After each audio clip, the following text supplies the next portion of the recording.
Chapter 3872. Partner, do you understand? Yiqing Luo looked into his eyes as she asked word by word. Pei Sheng's pupils shrunk slightly. Yiqing Luo continued. A partner doesn't ask for any benefits, just staying by your side and supporting any decision you make. Everything you do and what you want to do is related to your own future. You don't need to look at my face. Perhaps it was because her aura was too strong, or perhaps it was because her appearance had saved the treasure's exchange hall and changed his fate. So when Pei Sheng was in front of her, there was a feeling as though he was inferior to her. She was clearly very gentle, okay? Why did it seem as though she was a vicious person? When Pei Sheng heard that, he shuddered as he looked at Yiqing Luo in astonishment. Ah Sheng, you still have 3 days to consider. You can consider carefully and ask yourself clearly what you really want. Yiqing Luo softened her tone. Pei Sheng's character had already been set, and she didn't think of changing his character. She only stood on a friend's point of view, helping him to analyze the situation clearly. Choosing kinship means giving up freedom and also learning how to survive in a large family. Freedom of choice, then. After we part ways 3 days later, you might not be able to see anyone from the Huangfu family until you die. Pei Sheng slowly lowered his head. His brows were filled with struggling melancholy. Yiqing Luo took a look at Gu Zishi and exchanged glances with her. She held the man's arm as her lips curled slightly. I'll give you some quiet space to think about it. She pulled Dmo Xian and the rest of the brothers as they left the courtyard, leaving the quiet to Pei Sheng and Gu Zishi. With Gu Zishi around, Yiqing Luo wasn't afraid that Pei Sheng would confine himself in a predicament. After all, Gu Zishi wasn't an ordinary person. After dismissing the bunch of brothers who joined in the fun, Yiqing Luo pulled Dmo Xian back to the room. Not waiting for Dmo Xian to open his mouth, she frowned in displeasure as she put on a straight face. I asked you to rest properly, but you didn't. After coaxing me to sleep, you sneaked out by yourself. Her little lips pouted as she stretched out her hand and grabbed Dmo Xian's collar, pulling the man in front of her. The man's handsome face was very close to her. His face was smooth and exquisite, and his long and narrow peach blossom eyes exuded a demonic charm. Yiqing Luo maintained her composure, determined not to be captivated by his beauty. Speak. Did you sneak out to have an affair? Dmo Xian's brows were filled with tenderness and pampering. His pupils were as deep as ink, like a deep pool, flickering with a few threads of dark light. Yiqing Luo was stared at by his blatant gaze. He felt his whole body heating up. Her cheeks were also unconsciously dyed crimson. What are you laughing at? What are you looking at? Don't try to bluff your way through. You cheated on me, didn't you? Yiqing Luo tried her best to make her voice sound more righteous and confident. After all, while she was asleep, the things he did to her, even though it was for her own good, were things that made his brothers ridicule him. Then, he sneaked off to a dangerous place. People who don't know how to rest. She had to scold him to wake him up. Queen Luo didn't notice at all. Her current mood was like a capricious wife facing her doting husband. Dmo Xian's smile became even more joyous. His entire face was like the blossoming of spring flowers, overflowing with elegance, making one unable to look away. Yiqing Luo's heart seemed to be agitated by thunder. For a moment, the feeling of losing her soul made her dizzy. Chapter 3873. After a moment of dizziness, she was carried up by the waist. The next moment, her back was plastered on the soft bedding.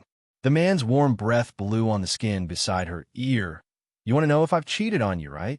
When the man said this, his voice was low and hoarse, and his tone was very light. So light that it couldn't be heard, like a feather teasing her heart. Yiqing Luo's petite body trembled uncontrollably. Her little hand clutched the man's lapel tightly. Dmo Xian propped up both hands. That peerless, handsome face was reflected in the young lady's pupils. The man's eyes were filled with a clear smile. That smile made her fall into a trance, as her heart and soul sank into his pampering. Unable to extricate herself, unwilling to extricate herself, looking at the person below him. Her eyes were like silk, with a tender and sweet look. Dmo Xian's throat tightened. Even the color of his pupils had deepened by a lot. The corners of his lips were the same. There was an evil smile on his face. It made him look even more demonic and charming than before. He opened his mouth. His deep, hoarse voice was as mellow as fine wine, making one intoxicated. I have a way to let you personally check whether I've cheated on you or not. His words fell. His kiss had already fallen, warmth spread, gentle and affectionate. In the courtyard, only Pei Sheng and Gu Zishi were left. The two of them didn't speak to break the silence. Gu Zishi just hugged Pei Sheng, quietly accompanying him by his side. Not knowing how long had passed, Pei Sheng, who was standing stiffly on the ground, finally had a reaction. He moved. The lady beside him gently held his big palm, giving him warmth. Pei Sheng stood for a long time. His entire body was stiff. Not only his body was stiff, and his heart was stiff. After his palm was held, he stiffened his neck and turned his head, seeing the lady beside him. His voice was bitter and slightly hoarse. Zishi, I'm here. Gu Zishi gave him a gentle smile. Her pretty face also had a gentle smile. Only Pei Sheng could see the tiredness between her brows and the redness in her eyes. Pei Sheng's heart seemed to have been hit by something heavily. Subconsciously, he held Gu Zishi's small hand. There were vortexes swirling in his eyes. His emotions fluctuated greatly. Gu Zishi felt a little pain from his grip. She was slightly puzzled and called out softly, Sheng? Pei Sheng suddenly reached out and pulled her into his arms. Gu Zishi's face crashed into his chest. Pei Sheng was not gentle at all. Moreover, his face hurt a little. However, this bit of pain was nothing to Gu Zishi. An immense sense of joy enveloped her body and mind. This was Pei Sheng's first time using such a method to hold her in his arms. The man buried his head in the hollow of her neck. When he opened his mouth, there was a spurt of air. Very hot, very scorching. This was the first time they were so close to each other.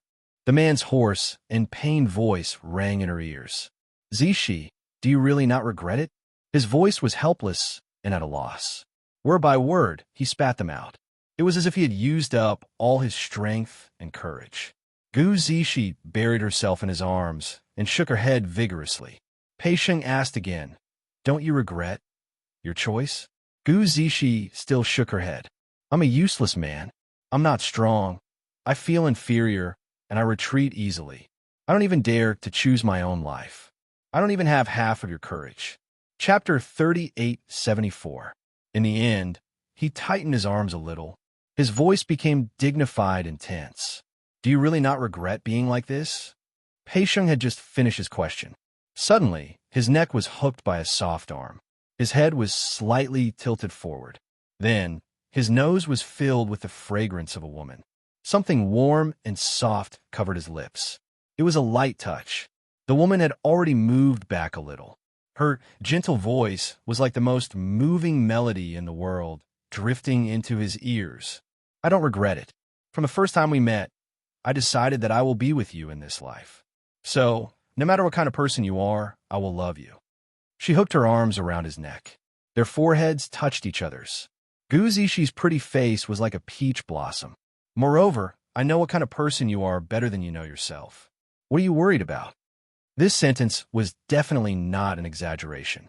Who in the world understood him the best? Gu Zishi. Pei Sheng's face turned slightly red. He tightened his grip on Gu Zishi's arms. Gu Zishi's eyes lit up with a sweet smile when she saw that. She stroked his face with her little hand and said with a smile, don't be so unconfident. No matter what, you just have to remember that you still have me. That's enough. Zishi, Pei Sheng's eyes turned red. He suddenly pressed his big palm on Gu Zishi's head. A fierce kiss landed on her. His initiative had clearly expressed his feelings. Although both of them were in love for the first time. But in the depths of love, many things had already followed their instincts. His kiss landed. Gu Zishi leaned in his arms and panted softly.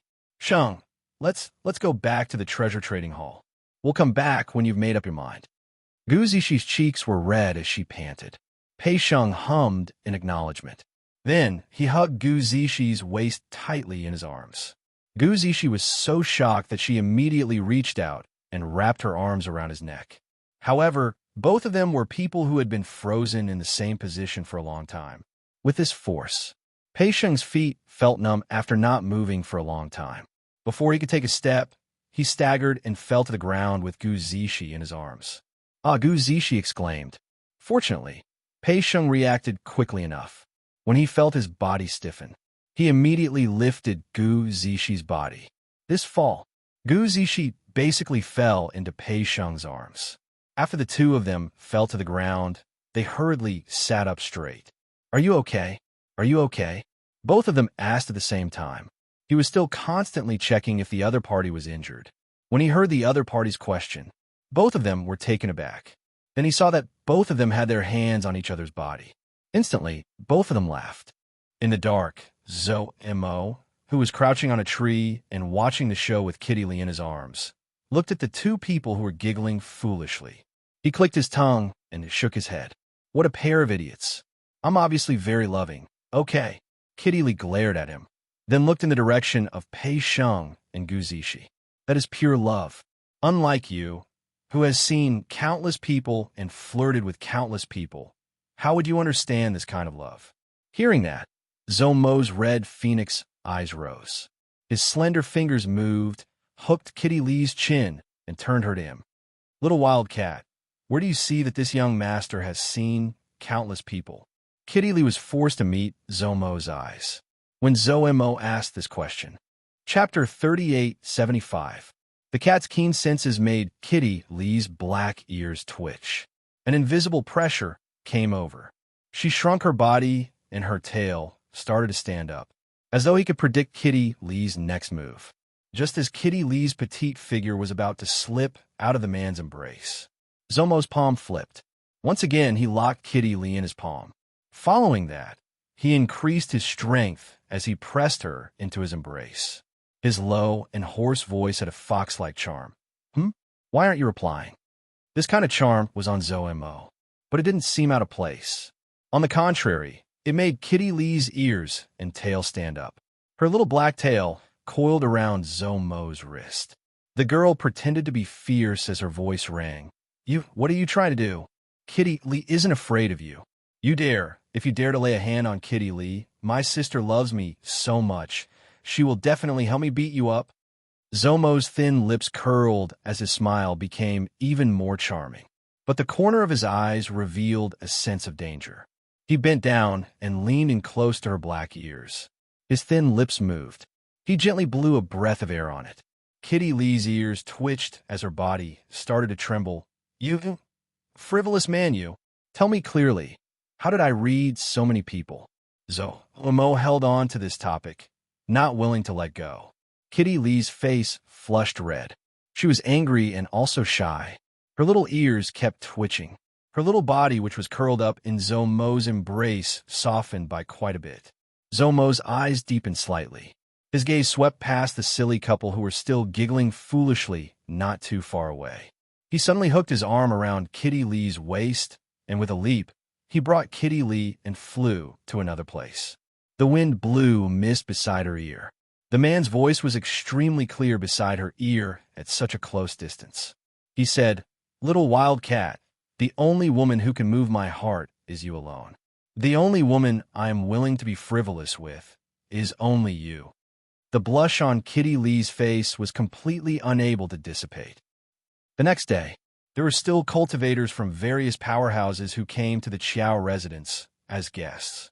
On the surface, it was to visit Patriarch Qiao, but in actual fact, it was to meet Yiqing Luo or Dmo Xian. The losses that the Earth Kingdom had suffered in this battle. All the major forces had suffered heavy losses. For a long time in the future, the major forces would be repairing the medium sun.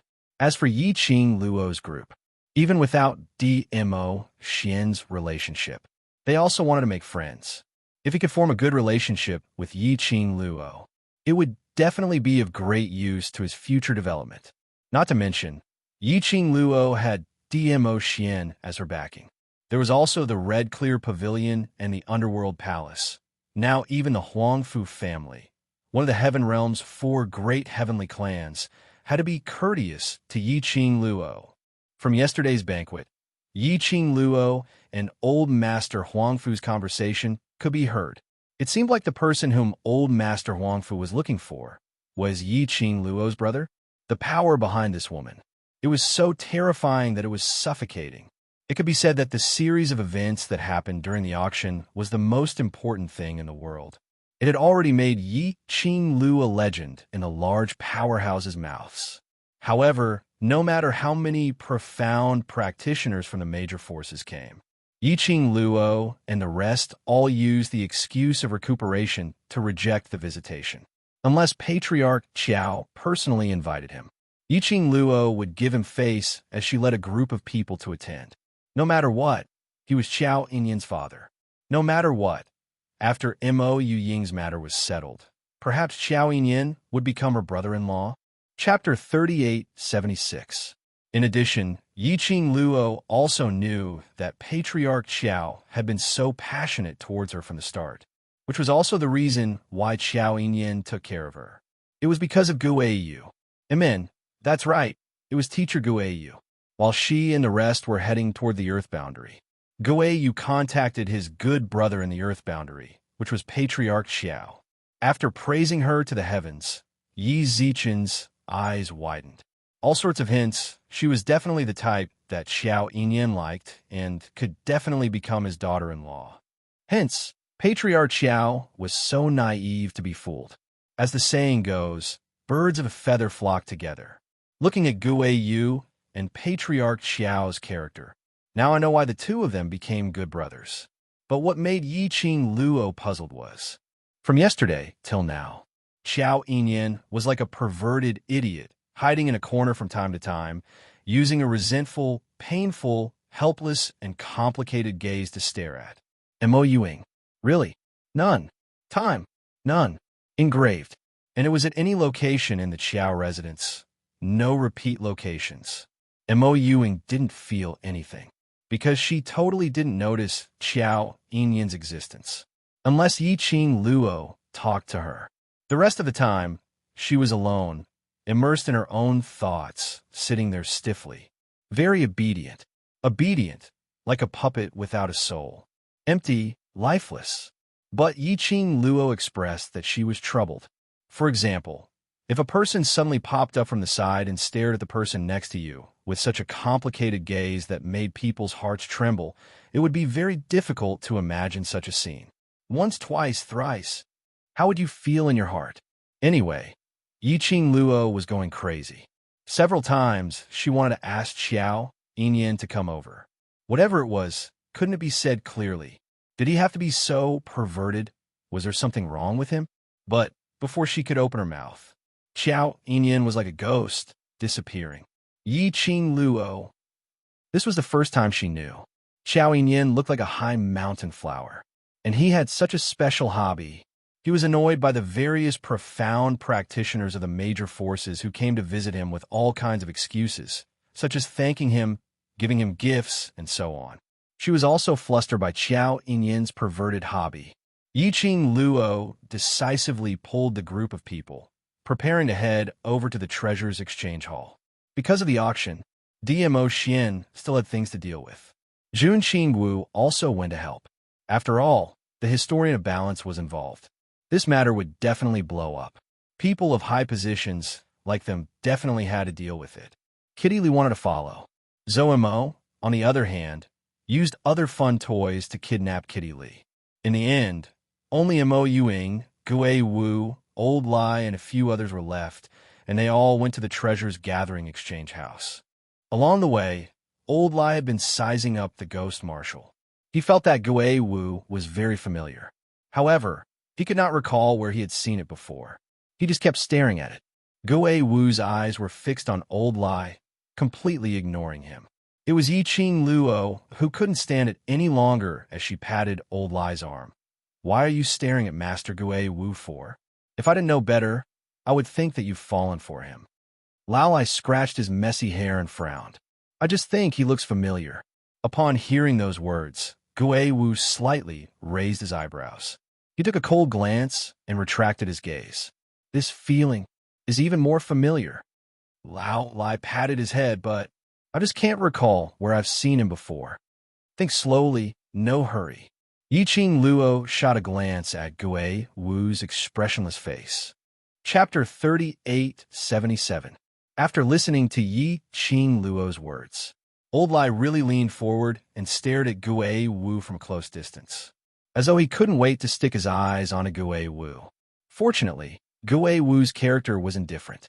He treated Old Lai as though he was nothing and totally ignored Old Lai's actions. If it was anyone else to be stared at like this by Old Lai, he would probably have flown into a rage. Yiqing Luo couldn't be bothered with Old Lai as she hooked Mo Yuing, who was walking quietly behind her, and smiled. Shadow is so obedient. Mo Yuing was hugged as her shoulder bumped into Yiqing Luo's arms. She blinked her eyes at Yiqing Luo. ? Yiqing Luo rubbed her furry head as she hooked her little body and continued to walk forward with a smile. Very quickly, the four of them arrived at the Treasure Exchange Hall. Yiqing Luo almost thought that she had taken the wrong way, because there were at least hundreds of people crowding around the entrance of the Treasure Exchange Hall. They were split into two teams. One team, everyone was holding various kinds of treasures in their hands. There were jade boxes, medicine bottles, big wooden boxes, weapons on their backs, etc. One team, empty-handed but with an anxious expression. There were some people who were holding crystal notes in their hands as they counted them. The common characteristic of the two teams was brocaded clothes and jade belt, fair and plump, extremely wealthy.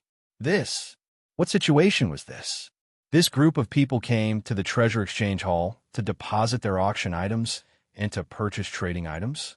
When did the market in the Treasure Exchange Hall become so good? The most important thing was, at this critical juncture when the Earth realm was suffering from heavy losses, there were still so many people who had the leisure to come to the Treasure Exchange Hall. Those who are ambitious will not let go of any chance to build connections. Mo Yuing, who was hooked by her shoulder in her arms, said faintly. Yiqing Luo lowered her head and looked at the stiffened and emotionless person. She stretched out her hand and pinched her cheek. Shadow is right. These people were indeed like what Mo Yuing said. It was obvious that he was here to do business at the Treasures Exchange Hall. But in actual fact, everyone's motive was very clear. If it was in the past, the Treasure Exchange Hall was. If you wanted to pass, you would have to make a detour. Now, even if Bao Bao won the honor of the best trading house in the auction fair with a beautifying cream, that wasn't to the extent of, with so many people surrounding the treasure house, not even a drop of water could leak through. The main reason was still because Pei Sheng was a collateral descendant of the Huangfu clan, one of the four great clans in the heavenly world. Old Master Huangfu even came to welcome them personally. In everyone's eyes, Pei Sheng would definitely follow the old man to the heavenly realm. If he had befriended Pei Sheng before he left, he would have been delighted. Or perhaps he wanted Pei Sheng to owe him a favor. Once Pei Sheng stabilized his position in the Huangfu family, this was a way out for the people of the Earth domain. Therefore, one after another, they came to the treasures gathering exchange to make their presence known. From the looks of it, Pei Sheng's place was not as quiet as the Chow Mansion. A group of people were queuing up and craning their necks. From time to time, he would raise his arm to wipe the sweat off his forehead. They were a bunch of pampered people. It was basically not their turn to do things like lining up. However, this time was different. After all, they were here to make a good impression. Naturally, they had to do it personally so that they could show their sincerity. At the forefront, the people from both sides stuck close together as they craned their necks to look at the situation in the Treasure Exchange Hall. Chapter 3878. The entrance of Treasure Gathering Hall was simply too small. The two of them stood at the entrance. There was basically no space. Just at this moment, suddenly, a hand reached over and pressed on their shoulders. With a little force, the two of them were forcibly pulled apart. The two of them, who were impatient, couldn't suppress the anger in their hearts. Can't you see that everyone is queuing up? Why are you cutting the queue? Get to the back of the queue. Don't break the rules. The two of them reached out to grab the hand on their shoulders. When they turned their heads, they saw an old and horrifying face, especially the red bloodstain on the eye, as if flesh and blood were surging. The two of them were so shocked that they took a few steps back. The hand that was grabbing that person also flung it away. "Get out of the way." That person clapped his hands and spat out 2 words coldly. The two of them looked at that person's face, then their gazes fell on the few figures behind that person. They were so scared that their faces turned pale, and they immediately moved to the side. While nodding and bowing, "Please, please, please come in," the man raised his head high and swaggered into the treasure exchange hall. The few people behind him also followed in, until the few figures walked through the door. The 2 people in the queue, this time, wiped the sweat off their foreheads and heaved a sigh of relief. Who are those people? Why aren't they queuing? Just because he said to give way, we have to give way? The people at the back of the queue didn't see the faces of those people clearly. They only saw that those people cut the queue and were even welcomed into the treasure exchange. They, who had queued for half a day, had complaints in their hearts. However, just as they opened their mouths to complain, someone immediately turned his head and looked at the few people with a face full of fear. "Shoo! Don't shout. If they hear you, you won't even be able to enter the treasure exchange today." The few people who were complaining frowned and craned their necks to look at the entrance of the gathering treasures exchange hall. They asked suspiciously, "Who are those people who have such great power?" It could be said that there were hundreds of people queuing outside, randomly pulling one out. They were all famous people in the Earth domain. Who else could make them show such frightened expressions? Did you see that old man just now? The one who walked in first is someone from Hell Palace. Hell Palace? The person who complained immediately turned pale. The terror of the Hell Palace was that the people inside were all lunatics. It was no wonder that the 2 people standing at the entrance would step aside and respectfully let the old man cut the queue. If it was them, they would rather let the people from the Underworld Palace cut the queue. He didn't want to provoke trouble from Hell Palace. Not just that. Someone shook his head and clicked his tongue. "What's the purpose of you lining up at the Treasures Exchange Hall?" Although everyone was well aware of it. But when asked this question, the few people who complained still shook their heads and didn't answer. That person did not pursue the matter. Instead, he said straightforwardly, "Didn't everyone come here to get to know Boss Pei of the Treasures Exchange? Did you see the lady in red who just went in? That young lady is Yi Qing Luo." When the 3 words, "Yi Qing Luo," came out from that person's mouth, in the queue, there was a silence that lasted as long as 3 sides. Then there was an explosion. Who was Yi Qing Luo? She was a famous person now. How many people racked their brains to rush to the Qiao residence just to meet Yi Qing Luo? They had not expected that Yi Qing Luo actually came to the Treasures Exchange Hall. No wonder those people automatically gave way. Chapter 3879. For this treasure gathering exchange hall to have such a scene. It was all because of Yi Qing Luo. At once, the hundreds of people queuing outside were all discussing about Yi Qing Luo's legend. Their words were filled with admiration and envy towards Yi Qing Luo. No one noticed. At the corner opposite the treasure gathering exchange hall, a shadow was cast downwards. A slender figure could be seen faintly. When he heard those praises and flattery, he was stunned.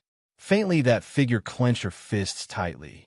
In the darkness, that pair of eyes was like a venomous snake, shining with a sinister glint. After Yi Qing Luo and the rest stepped into the treasure-gathering exchange hall, they also heard those people's discussions outside. Her brows rose as her eyes were filled with ridicule. These people kept on praising and praising her, but it was merely done in front of so many people. More than that, he just wanted to please her. After all, her age was right there. Young ladies of this age, didn't they love that bit of praise and flattery? But, in actual fact, what they were thinking in their hearts, whether they were convinced or not, that was something only they themselves knew. So those praises outside intentionally became louder and louder. Yi Qing Luo totally ignored them. After she walked into the treasure gathering, she directly walked towards the direction of the counter. At the counter stood 2 customers. One was here to register to take part in the next round of the treasure gathering auction. The other was here to present treasures. The commotion outside was extremely loud. The few people inside naturally heard it clearly. When Yiqing Luo walked in, those two customers had already put on a smile as they greeted Yiqing Luo politely. Behind the counter, the two busy people immediately raised their heads and looked towards Yiqing Luo. Gu Zishi took a look at Yiqing Luo as she smiled and called out, "Ah Luo." She lowered her head again as she continued to record the customer's name list. Perhaps it was because yesterday, Yiqing Luo's attitude towards Pei Sheng was slightly solemn. On seeing Yiqing Luo, Pei Sheng immediately raised his head anxiously as his eyes looked at Yiqing Luo helplessly as he speedily left. The booklet and brush in his hands dropped onto the ground. This look seemed like a student meeting his own form teacher. Yiqing Luo, what was going on? Did she look that fierce? Sheng? Gu Zishi heard the noise beside her and immediately looked at Pei Sheng worriedly. When he saw the brush by Pei Sheng's feet, he immediately bent over to pick it up. Zishi, I'm fine. Pei Sheng sounded nervous. After that, he took a careful look at Yiqing Luo and immediately squatted down, helping her to pick up the things. The two of them picked up the items at the same time, stood up, and put them on the counter at the same time. Their hands collided. After a short pause, the two of them raised their heads at the same time and looked at each other. Soon after, a large blush spread on their faces. At the same time, the two of them quickly retracted their hands as if they had touched a flame. With a bashful look, she averted her gaze. Yiqing Luo and the rest. Baffled, were they fed another mouthful of dog food? The other three didn't have much of a reaction. It was mainly Yiqing Luo who was watching this dramatic scene. For some reason, her mind was filled with images of the pure romance of youth on campus. It seemed that the style was a little wrong. Wasn't this couple a little too silly? Chapter 3880. Shao, Zishi? Yo-ho, that voice which was filled with obvious ridicule intentionally dragged out the last syllable. It made that pair of pure young man and woman flushed red instantly. Looking at their looks, Yiqing Luo also knew that these two had absolutely confirmed their relationship. Gu Zishi had waited for so many years. In any case, Pei Sheng understood his inner thoughts. That was not a bad growth at all. Yiqing Luo walked towards the counter. The two guests tactfully made way for him. Yiqing Luo smiled at the both of them. "Carry on with your work. We're just here to have a chat with Pei Sheng." Saying that, she waved to Old Lai. "Old Lai, I'll leave this task to you." Old Lai? She didn't mention anything about letting him be a free laborer, no matter how unwilling he was in his heart or on his face. But looking at Yiqing Luo's smiling eyes, his body still obediently walked to the side of the counter. Previously, when they stayed at the treasure gathering, Old Lai and Xiao Yinyan helped out at the treasure gathering. When they did things, they wouldn't be flustered. Old Lai replaced Pei Sheng's position, and Yiqing Luo waved her hand, asking Pei Sheng and Gu Zishi to come over to rest. Those two customers looked at Pei Sheng, who left the counter, and looked at Old Lai, who was holding the brush with an impatient look. They were so scared that their sweat soaked their clothes. But under Old Lai's threatening gaze, they were practically trembling as they completed their own transaction. On the other side, the two of them who had been busy for the entire morning finally had some time to rest. They had just walked to the side and sat down. Pei Sheng's gaze towards Yiqing Luo was still filled with that reserved feeling. Yiqing Luo sighed. "Have you forgotten what I said to you yesterday? Between us, we are friends, partners, not some superior and subordinate. Why are you so afraid of me?" Pei Sheng's hand, which was holding the teacup, tightened as his eyelashes trembled unnaturally. His voice was slightly low. Speaking till the end, his entire head lowered. "The aura from you is too strong." Yiqing Luo. Her aura was 2 meters 8. How could he be scared to this extent? It seemed that she was very cute in front of her brothers. Okay. Gu Zishi couldn't help but laughed as she shook her head at Yiqing Luo. There's no need to specially correct his thinking. It's good that he's afraid of you. At least you can control him. Yiqing Luo rolled her eyes at Pei Sheng. This feeling makes it seem as though I'm very fiendish. My aura is too strong. So why isn't Zishi afraid of me? Pei Sheng glanced at Gu Zishi and blushed again. This innocent look really made Yi Qing Luo have an impulse to tease her. But he thought of Pei Sheng's character. She resisted the urge. Don't be teased by her. Pei Sheng started to question himself again. He wondered if he was worthy of Gu Zishi, and then he fell into self-denial.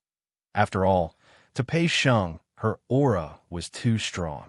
Look at how nervous you are. Gu Zishi couldn't help but stretched out her hand as she poked Pei Sheng's shoulder and looked towards Yi Qing Luo as she asked, "You came running over to gather treasures. Is it to hide from those guests who had gone to Qiao residence to visit?" Yi Qing Luo clicked her tongue. "You really dote on your Sheng." Gu Zishi's question was obviously telling Pei Sheng. She came over to gather treasures, not to ask for an answer as to whether he was going to Heaven Realm or staying in Earth Realm, but to hide from the various powerhouses cultivators. Chapter 3881. As expected, after Yi Qing Luo nodded in response to Gu Zishi's words, Pei Sheng heaved a sigh of relief. He felt much more relaxed. Seeing Pei Sheng's reaction, Yi Qing Luo felt more and more that she was really like a form teacher. Moreover, her aura was 2.8 meters, and she could kill people with just one look. Forget it. If Pei Sheng wanted to be nervous, so be it. Anyway, he wasn't the one who was nervous. Yi Qing Luo glanced at the two customers who were listening to their conversation with their ears pricked up. Then, he looked at Pei Sheng, raised his eyebrows, and reminded him, the business of treasure gathering has improved. If you want to hold an auction, are you sure you have extra time? It wasn't easy to organize an auction. In particular, only he and Gu Zishi were busy at the Treasures Exchange Hall. If he wanted to hold a successful auction, he would need at least 10 days to half a month of preparation time. However, the Huangfu clan only gave him 3 days to consider. If he chose to stay in the land, this auction was naturally not a problem.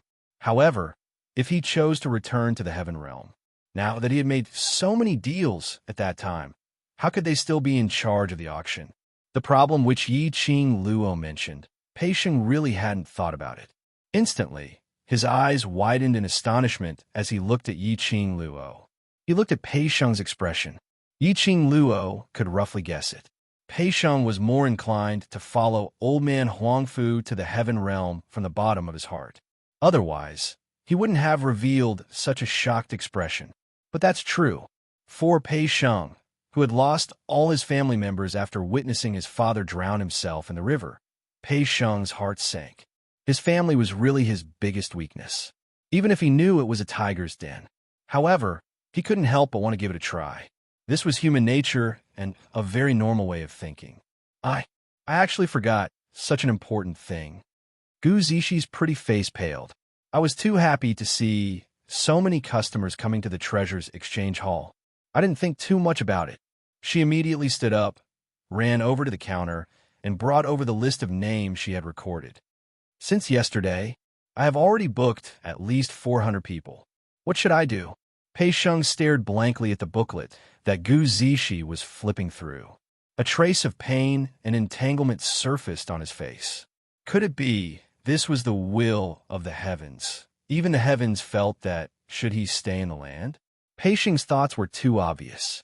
Yi Qing Luo raised her hand and pressed down the booklet that Gu Zishi was flipping through. Both of them turned to look at her. Yi Qing Luo took the booklet from Gu Zishi's hand, closed it, and pressed it on the table. She looked at Pei Sheng calmly with a pair of charming eyes that didn't contain a hint of a smile. That invisible pressure.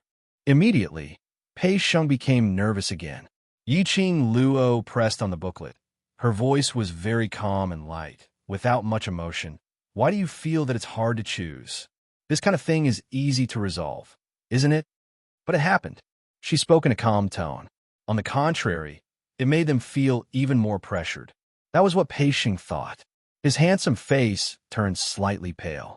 Gu Zishi, who was standing to one side, finally understood what Pei Sheng meant by a powerful aura. This kind of aura, if placed on a normal person, would not be able to withstand it. Most of them would be so scared that their legs would go soft, right? Chapter 3882. Pei Sheng's expression turned blank when he heard Yi Qing Luo's question. His brows creased tightly into a bundle. Towards Yi Qing Luo's question, he didn't know how to answer. His mind was in a mess. Yi Qing Luo's brows rose as she continued to ask, "Since you've already booked so many customers, you need to think of a way to deal with it, isn't it?" Pei Sheng slowly lowered his head, his face filled with pain and confusion. Seeing that he didn't reply, Yi Qing Luo's lips curled into a smile. Only her laughter was mixed with some ridicule. "Why not? Let me give you an idea." Although he felt that Yi Qing Luo's laughter was a little strange, and there was an inexplicable thorn in his heart. But, hearing Yi Qing Luo's words, Pei Sheng still swiftly raised his head and looked at Yi Qing Luo. The moment he raised his head, he met with Yi Qing Luo's eyes, which seemed to be smiling, yet not smiling. That pair of deep and serene eyes were very black. It was that kind of extreme black. It was obviously that kind of seductive eyes. But it made one's heart tremble with respect and fear. Why don't you just throw away the mess that is treasure gathering and just walk away from it? Anyway, you're someone who is going to Heaven Realm, so it doesn't matter how this place turns into, isn't it? These people came to treasure gathering. It's because you're a branch relative of the Huangfu family.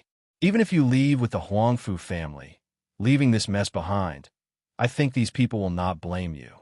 After Yi Qing Luo finished her words, she propped her chin as her eyes curved as she looked at him. Between her brows, she was obviously smiling. But Pei Sheng sensed an eerie chill from that smile. The two customers who were registering by the side, could she care about them a little? They were still present.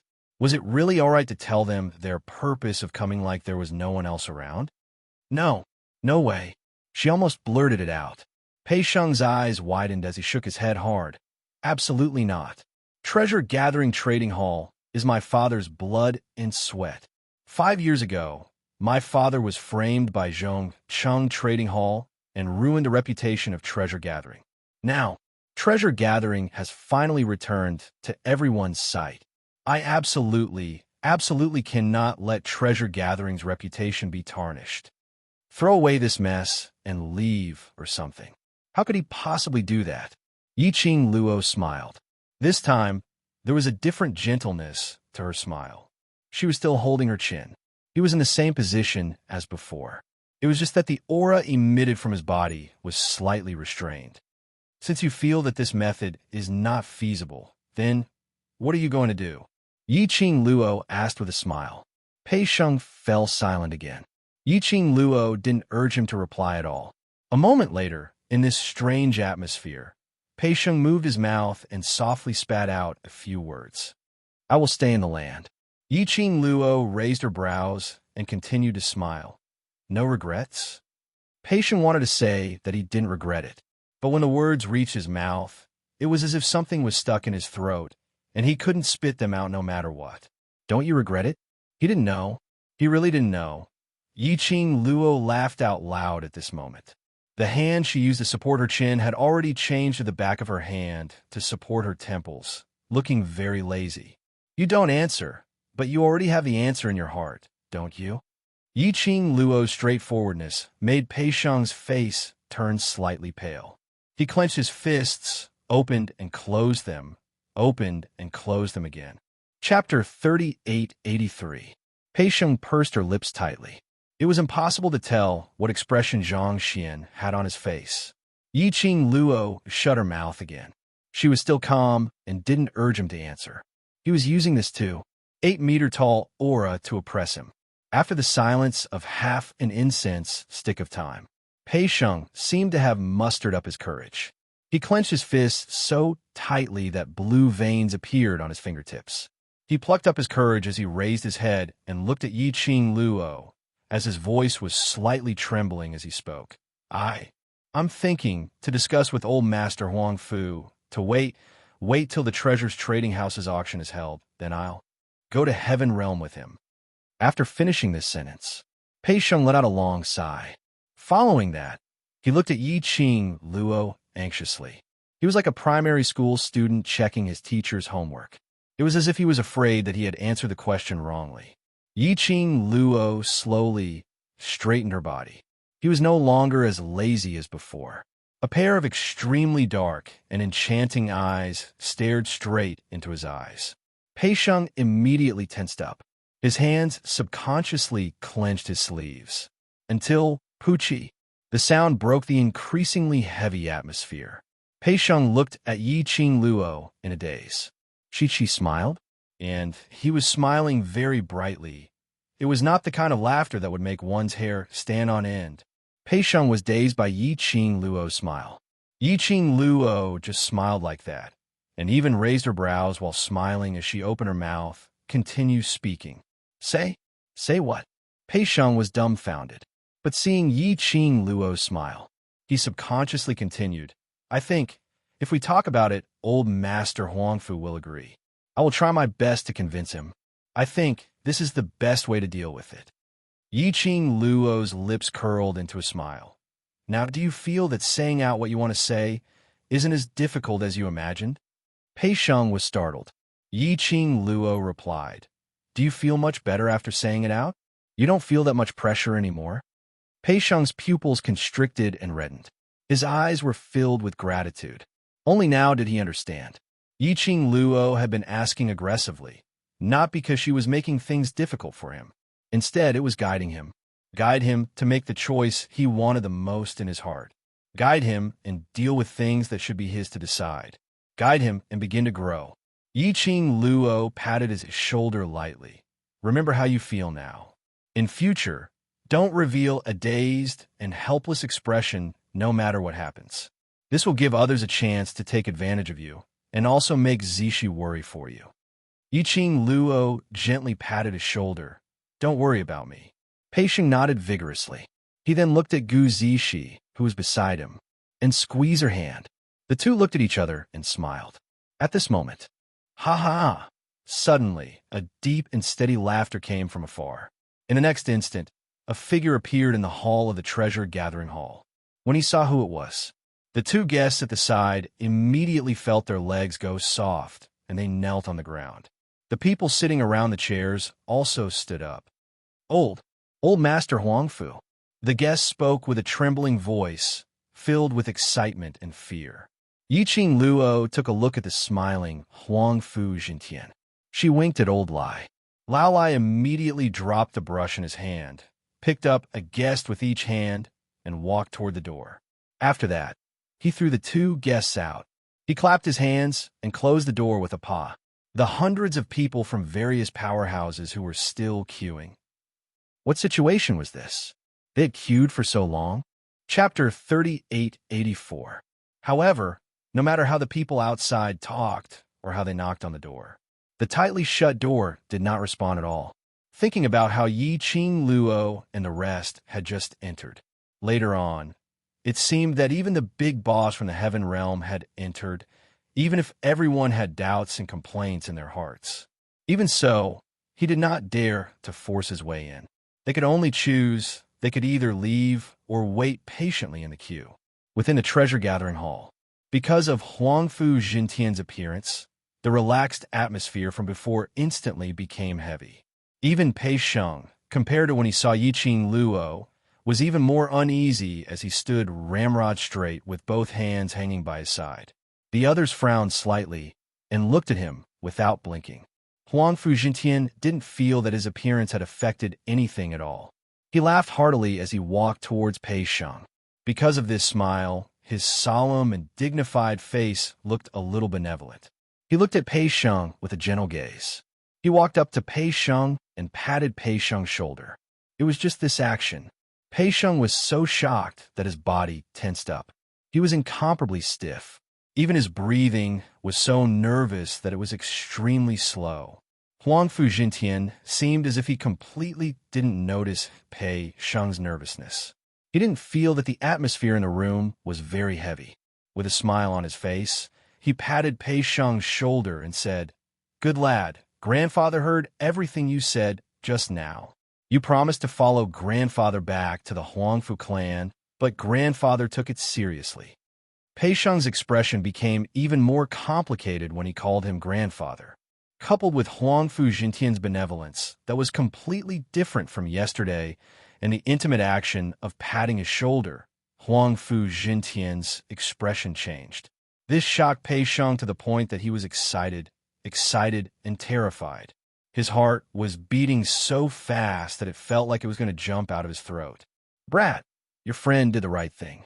The best way to deal with this matter is to find a way to solve it yourself. Huang Fu Jintian patted Pei Sheng again before retracting his hand as he looked at Yi Qing Luo with a face full of smiles. Missy, many thanks for guiding this fellow to find the right way. Yi Qing Luo's lips curled. In that case, you've agreed to Ah Sheng's condition? A wisp of a bright light flashed past Huang Fu Jintian's dignified and wise eyes. It was gone in a flash, but it didn't escape Yi Qing Luo's eyes.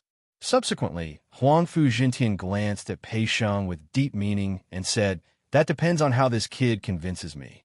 Pei Sheng tensed up again. He was slightly dazed by Huang Fu Jintian's intentionally intimate attitude. He originally thought that Huang Fu Jintian would agree readily. However, he didn't expect Huang Fu Jintian to say this. However, Yi Qing Luo's smile grew even wider as she nodded in agreement. What old Master Huang Fu said is right. I feel the same way too. The old man and the young man looked at each other and smiled. They then turned to look at Pei Sheng at the same time. Pei Sheng could only feel a tinge of coldness rising from his back amidst his anxiety and fear. Suddenly, a sharp and hurried voice sounded. "No, you can't. Grandfather, you can't agree so easily." Then, Huang Fu and the other two broke into the room. Huang Fu Fengyan pounced over and hugged Huang Fu Jintian's hand while biting her lower lip tightly. "Grandfather, Pei Sheng has Huang Fu family's blood in him. Bringing him back to Huang Fu family is already his grace. Grandfather has already taken a step back and allowed him to bring a useless lowly lady back to Huang Fu family." He still had many requests. Chapter 3885. As Huang Fu Fengyan was speaking, she shot a sinister glare towards Gu Zixi direction. But when she looked towards Huang Fu Jintian, her beautiful face was replaced with sincerity, as though every single word was for the sake of the Huang Fu family. The moment the three of them appeared, they surrounded Huang Fu Jintian in the middle. Evidently, they had witnessed everything that had happened earlier. On seeing their old master and Yi Qing Luo smiling at each other, as though their relationship was extremely intimate, they finally couldn't hold it in any longer. They absolutely could not let old master develop any interest towards that slut Yi Qing Luo. Otherwise, if they had old master support, wouldn't Yi Qing Luo be able to do whatever she wanted? Huang Fu Fengyan was thinking furiously in her heart. Suddenly her eyes went blurry. A black shadow flashed past. Her body was locked down by an enormous force. "Ha!" A crisp slap resounded in the hall. Huang Fu Fengyan could only feel her ears buzzing. Her cheek was burning in pain. It made her realize what had happened. She raised her hand and covered her cheek, which was slapped. She stared fiercely at the person who made a move on her. This stare met with the young lady's scornful gaze. The young lady in front of her was dressed in a blazing red robe, peerlessly beautiful. A head of silky black hair cascaded down onto that slender shoulder. There wasn't a single piece of decoration on her, simple yet elegant. Her entire person was filled with a lazy, undisciplined temperament. However, the young lady's lips curled into a faint smile. That unattainable, peerless elegance between her brows made one feel intimidated with just one look. Huang Fu Fengyan was the same. She only raised her head to take a look. Even the question about being slapped was stuck in her throat. "Who are you talking about, lowly woman?" Yi Qing Luo raised her chin as her voice was icy cold. Huang Fu Fengyan was agitated by this cold words as she shuddered, as though she suddenly woke up. Half of her swollen red face instantly emitted an intense pain. Her eyes were fuming with anger as she pointed towards Gu Zixi and Yi Qing Luo in a flustered and exasperated manner. "I'm talking about you. I'm talking about you. I'm talking about the both of you." "Oh," Yi Qing Luo calmly replied with a word. His tone was so noble and aloof. Huang Fu Fengyan's heart was filled with rage, But when she heard this, oh, her face turned pale. Poochie, a chuckle could be heard. Gu Zishi covered her mouth, her eyes crinkling as she smiled. Her pretty face was full of ridicule and ridicule. Huang Fufinyan's eyes seemed to have been pierced. A conversation suddenly popped up in his mind. Lowly woman, who are you talking about? You. Wasn't she calling herself a lowly woman? Her face instantly turned red. Her usually beautiful and arrogant face now had a sinister and terrifying expression on it. Damn slut. How dare he humiliate her like this? Grandfather. Huang Fu Fengyan was angered to the point that her eyes turned red and tears gushed out. They're simply bullying people intolerably. Going too far? Yiqing Luo scoffed lightly as she raised her long arm and hooked onto Gu Zishi's shoulder. Following that, her slender body seemed to be boneless as she leaned lazily on Gu Zishi. Her eyes were filled with smiles, but there wasn't a single trace of a smile in her eyes. You're just a lowly woman. What right do you have to bully my Zishi? I'm afraid you don't know that if it wasn't for Zishi, the Sheng you see now would be a corpse. Although her words were said while looking at Huang Fu Fengyan. Chapter 3886. Huang Fu Trio's expressions were extremely ugly, especially Huang Fu Fengyan. After she heard this sentence, her eyes were bloodshot. Lowly woman? She was the dignified Huang Fu family's fourth miss. How could she be compared to a woman from the Earth realm? Damn Yiqing Luo. She was so angry that her entire body was trembling. Huang Fu Chi Fei's gentle eyes flashed past a glint. After taking a look at Huang Fu Jintian, he took quick steps towards Huang Fu Fengyan as he held onto Huang Fu Fengyan's shoulder with one hand, bringing her trembling body to the back of Huang Fu Jintian. Fengyan, grandfather has finally found cousin Pei Sheng. This is a joyous occasion. Don't mess around. Huang Fu Chi Fei's voice was very gentle, with a sense of pacification. Huang Fu Feng bit her lower lip tightly, as the blood-red color in her eyes had not dispersed, but had quietened down. Huang Fu Jintian's white brows creased tightly. His expression was unfriendly as he looked at Huang Fu Fengyan unhappily, before looking at Yiqing Luo. His tightly creased brows creased even tighter. Miss Yi. He pondered for a moment and spoke in a grave tone.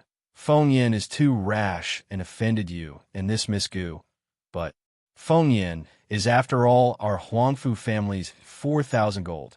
Will Miss Yi please consider carefully before you make a move next time? This matter was indeed Huang Fu Fengyan's problem. Huang Fu Jintian couldn't very well accuse Yiqing Luo's actions. But Huang Fu Fengyan was after all his granddaughter and a member of his Huang Fu family. If she was so easily bullied by others, wouldn't that make others look down on Huang Fu family? Especially when it was in the lower realm. But for Huang Fu Jintian, based on his status, indeed, he had lowered himself to a very low level. His meaning was very clear. He gave her face, and hoped that she would give Huang Fu family some face on his account, and give Huang Fu family some face. This matter of beating up Huang Fu Fengyan would end like this. Yiqing Luo naturally heard the meaning behind Huang Fu Jintian's words. She raised her brows as she smiled and nodded. All right, next time before I make a move, I will definitely inform you. Huang Fu Jintian, after talking for so long, you still want to fight? Yiqing Luo shrugged her shoulders as she spread out her hands helplessly. You've seen it for yourself. It's not that I'm willing to take action, but some people are itching for a beating and insist on coming over to be beaten. Old Master also knows that for a kind-hearted person like me, how would I bear to reject someone's fervent request, right? You. How would Huang Fu Fengyan not hear the sarcasm in Yiqing Luo's words as she gritted her teeth and stared at Yiqing Luo? He hadn't even raised his hand and pointed at Yiqing Luo. However, he was forced back by Huang Fu Jintian's gaze. Yiqing Luo didn't even spare Huang Fu Fengyan a glance. Instead, he pushed Gu Zishi in front of the old man.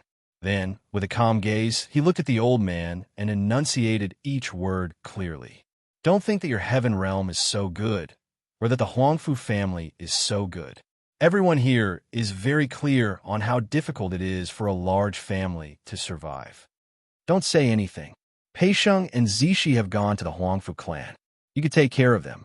When we really go to the Huangfu clan, you won't have the time to ask them. Whereas Zishi has her own power in the Earth realm, able to call the shots. Why must she give up everything and follow him to the Huangfu clan? To face all the dangers and fear, all those unknown things? Do you think she's stupid? She gave up everything in the Earth realm and followed Ah Sheng to the Heaven realm, just because she loves Ah Sheng. Chapter 3887. Yiqing Luo's straightforward words made Gu Zixi face turn red. She was pushed in front of old Master Huang. Hearing Yiqing Luo praising herself in various ways, she was even more embarrassed. She didn't even dare to raise her head to look at old Master Huang, especially when she heard Yiqing Luo saying, to have your own force, to call the wind and summon the rain. Her expression changed slightly. She had not expected. Yiqing Luo had already seen through it. But, to tell the truth, her so-called force, as compared to the Huangfu family, was indeed a world of difference. She wanted to move away, but her back was blocked by Yiqing Luo's hand. Soon after, the girl's cold yet extremely clear voice drilled into one's heart. So, Zishi doesn't owe your Huangfu family anything, but Pei Sheng owes Zishi. Her brows rose as her cold voice called out Pei Sheng's name. Ah Sheng, am I right? Pei Sheng was stunned by the 2-meter 8 aura once again, especially when he heard Yiqing Luo's words. He was even more dazed. The gaze he used to look at Gu Zixi was filled with heartache and guilt, so he hurriedly nodded his head vigorously. Even withstanding the pressure from Huangfu Jintian, he strode to Gu Zixi's side and held her hand. Zixi, sorry, and really thank you. Willing to give up everything for him. Such a beautiful lady. He would use his entire life to repay her. Pei Sheng took the initiative to get closer and held her hand. This made Gu Zixi's anxious heart instantly calm down. To her, Pei Sheng was her calming pill. As long as Pei Sheng's feelings towards her and his heart towards her no longer wavered, she had nothing to fear. Her originally apprehensive and slightly bashful blushing face was now filled with a blissful and sweet smile. Her and Pei Sheng's hands were intertwined tightly as her eyes were filled with tenderness. Yiqing Luo looked on from the side as her lips curled into a satisfied smile. To make Pei Sheng take the initiative to walk to Gu Zixi's side at this moment, to give her comfort and warmth. This was Pei Sheng's biggest improvement. As expected, as long as it was related to love, it could give a person a huge amount of courage. But the sweet atmosphere between Pei Sheng and Gu Zixi, in her or Grandpa Sheng's eyes, was sweet, but in the eyes of Huangfu and the other two, it was extremely glaring, especially looking at the smile on Yiqing Luo's lips. Huangfu Fengyan's eyeballs were about to pop out. Anger surged in his heart. She couldn't help but sneer. Her voice was sharp because of her anger. You make it sound nice. What do you mean by your own forces? What do you mean by giving up everything? To put it bluntly, aren't you just trying to curry favor with the powerful? Using Pei Sheng to climb up the ranks of the Huangfu family? What kind of power can rival our Huangfu clan? Fengyan. Huangfu Fengyan spoke rudely once more and completely infuriated Huangfu Jintian. Huangfu Jintian shouted out fiercely, and the gaze he shot at Huangfu Fengyan was filled with a stern warning.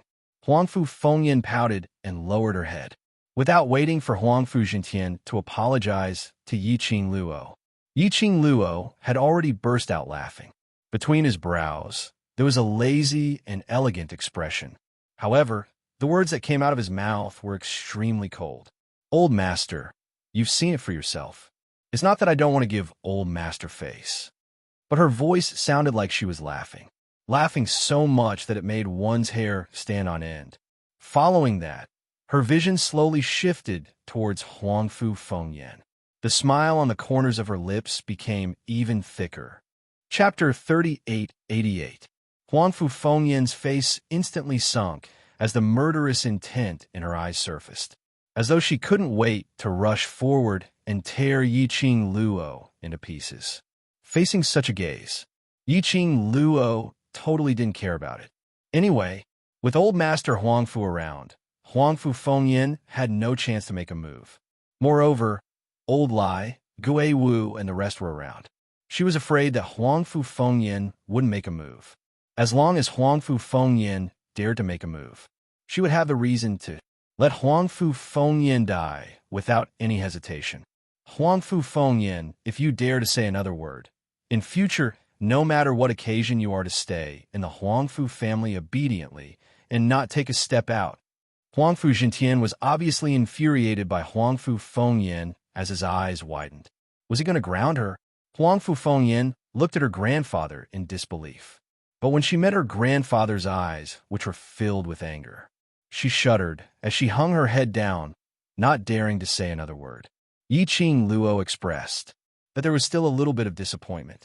If they could create a ruckus, she would be able to properly teach Huangfu Fengyan a lesson. TSK. Looking at Yiqing Luo shaking her head and sighing uninterestedly. As astute as Huangfu Jintian, how could he not see through her thoughts? Huangfu Jintian's eyes darkened and disappeared in a blink of an eye.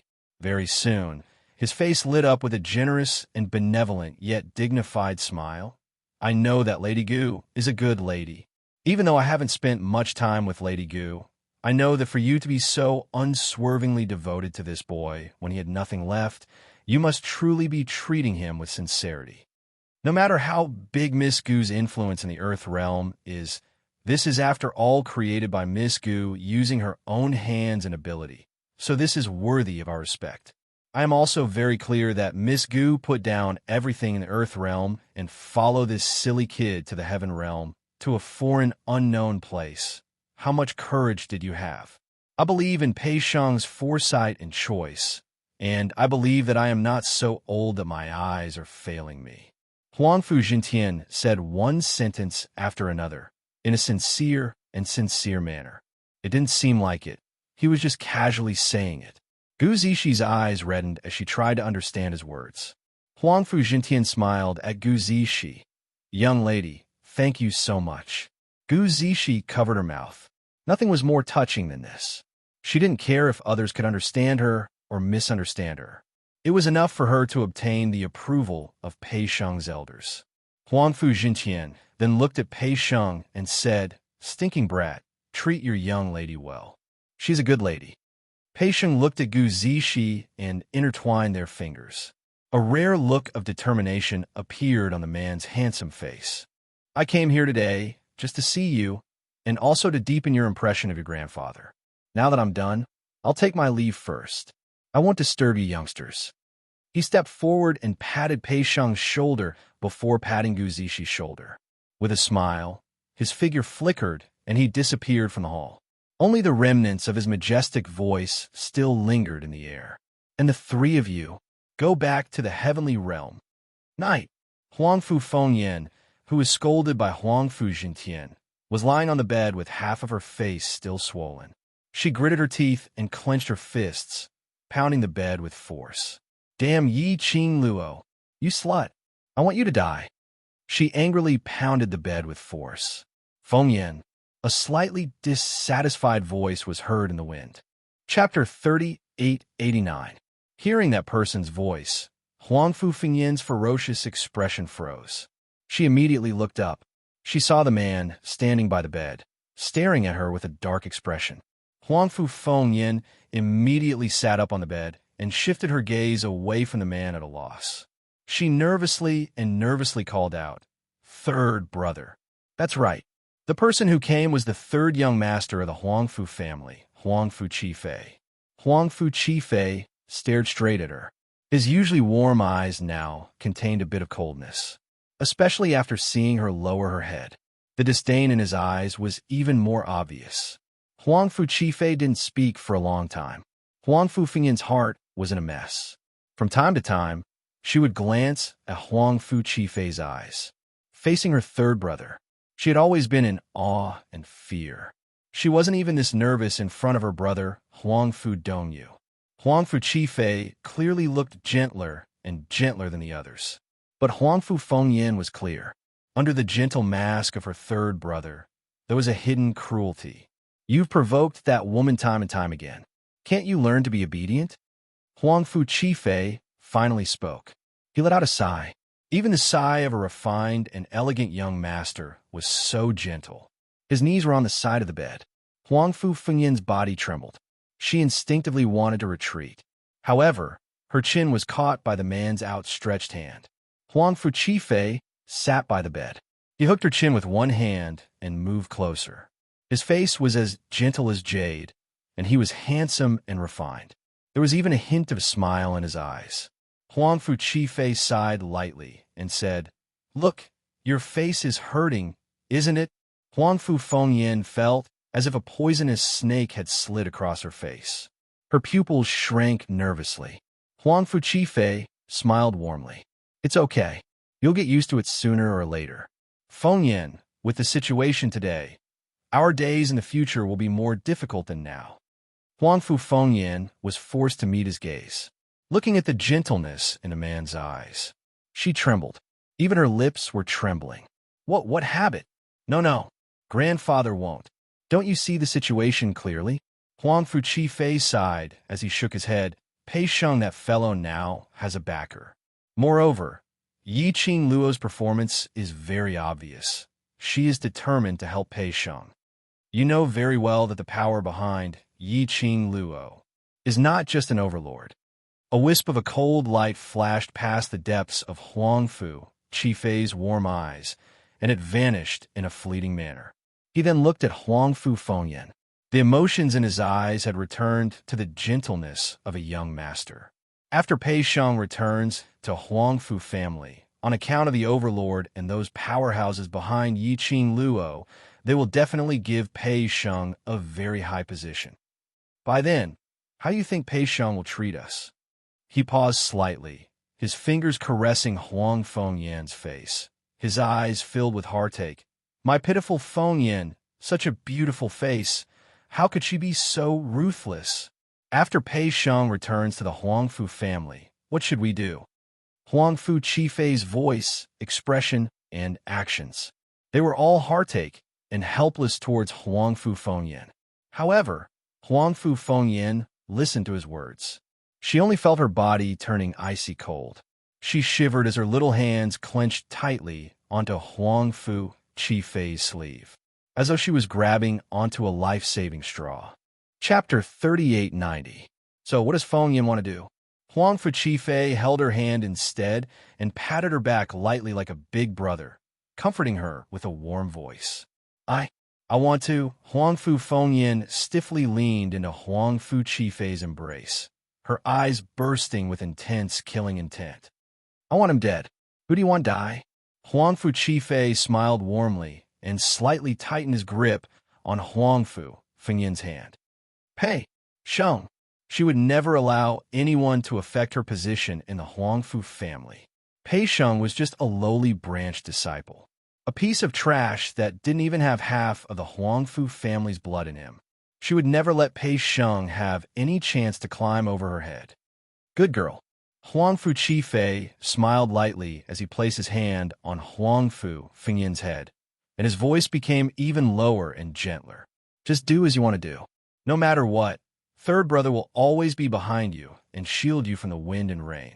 Huangfu Fengyin's eyelashes trembled as she clasped her hands together. Then he hugged Huangfu Qifei tightly. Third brother, good girl. Huangfu Qifei lightly patted her head and shoulders. His voice was still so magnetic and pleasant to listen to. However, that refined and gentle face. What emerged was a chilling ruthlessness, especially that pair of extremely bright eyes in the dark night, flowing with treacherous cold light. Within the treasures gathering exchange house, because there were many guests on the list, Yiqing Luo and the rest also stayed behind to help tidy up the treasures, until it was almost midnight. Yiqing Luo and the rest then prepared to leave. Pei Sheng and Gu Zishi walked them to the door. After greeting, Yiqing Luo was about to leave. Pei Sheng hesitated for a while before he quickly walked to Yiqing Luo's side and whispered, Ah Luo, I still have something to tell you. Ever since Pei Sheng sent her out, His gaze had drifted over her body from time to time. Yiqing Luo also guessed that Pei Sheng had something to tell her. She didn't expose him because she wanted Pei Sheng to take the initiative to mention it. So Yiqing Luo wasn't surprised at all, only allowing Gui Wu and the rest to make a move first. Gui Wu and the others walked far away. Pei Sheng pouted and said softly, "Today, in front of old Master Huangfu, thank you, if Yiqing Luo wasn't around." The old man's arrival and the trio's arrival. It would definitely overwhelm him and Gu Zishi. Especially that group of three. He continued to humiliate Gu Zishi. If he was angered, he would only go crazy and argue with those three people. By then, old Master Shin's impression of Zishi would be even worse. I'm just speaking the truth. Yiqing Luo took a look at Gu Zishi's direction as her lips curled, so you should really treat Zishi well. If there's a lady who is willing to give up everything for you, then that means that she really loves you, so don't let Zishi down. I know. At the mention of Zishi, the light in Pei Sheng's eyes became brighter and more determined. I won't let her down. Yiqing Luo smiled. Pei Sheng continued. Actually, I have another question. Yiqing Luo asked. Pei Sheng lowered his eyes and quickly raised them to look at her. Judging from old Master Huangfu's attitude today, he should have agreed to let me hold the auction of the treasure-gathering auction, right? After asking this question, Pei Sheng immediately lowered his head, feeling extremely apprehensive. Yiqing Luo's lips curled slightly as she asked in reply, "What do you think?" I think yes." Pei Sheng nodded. Chapter 3891.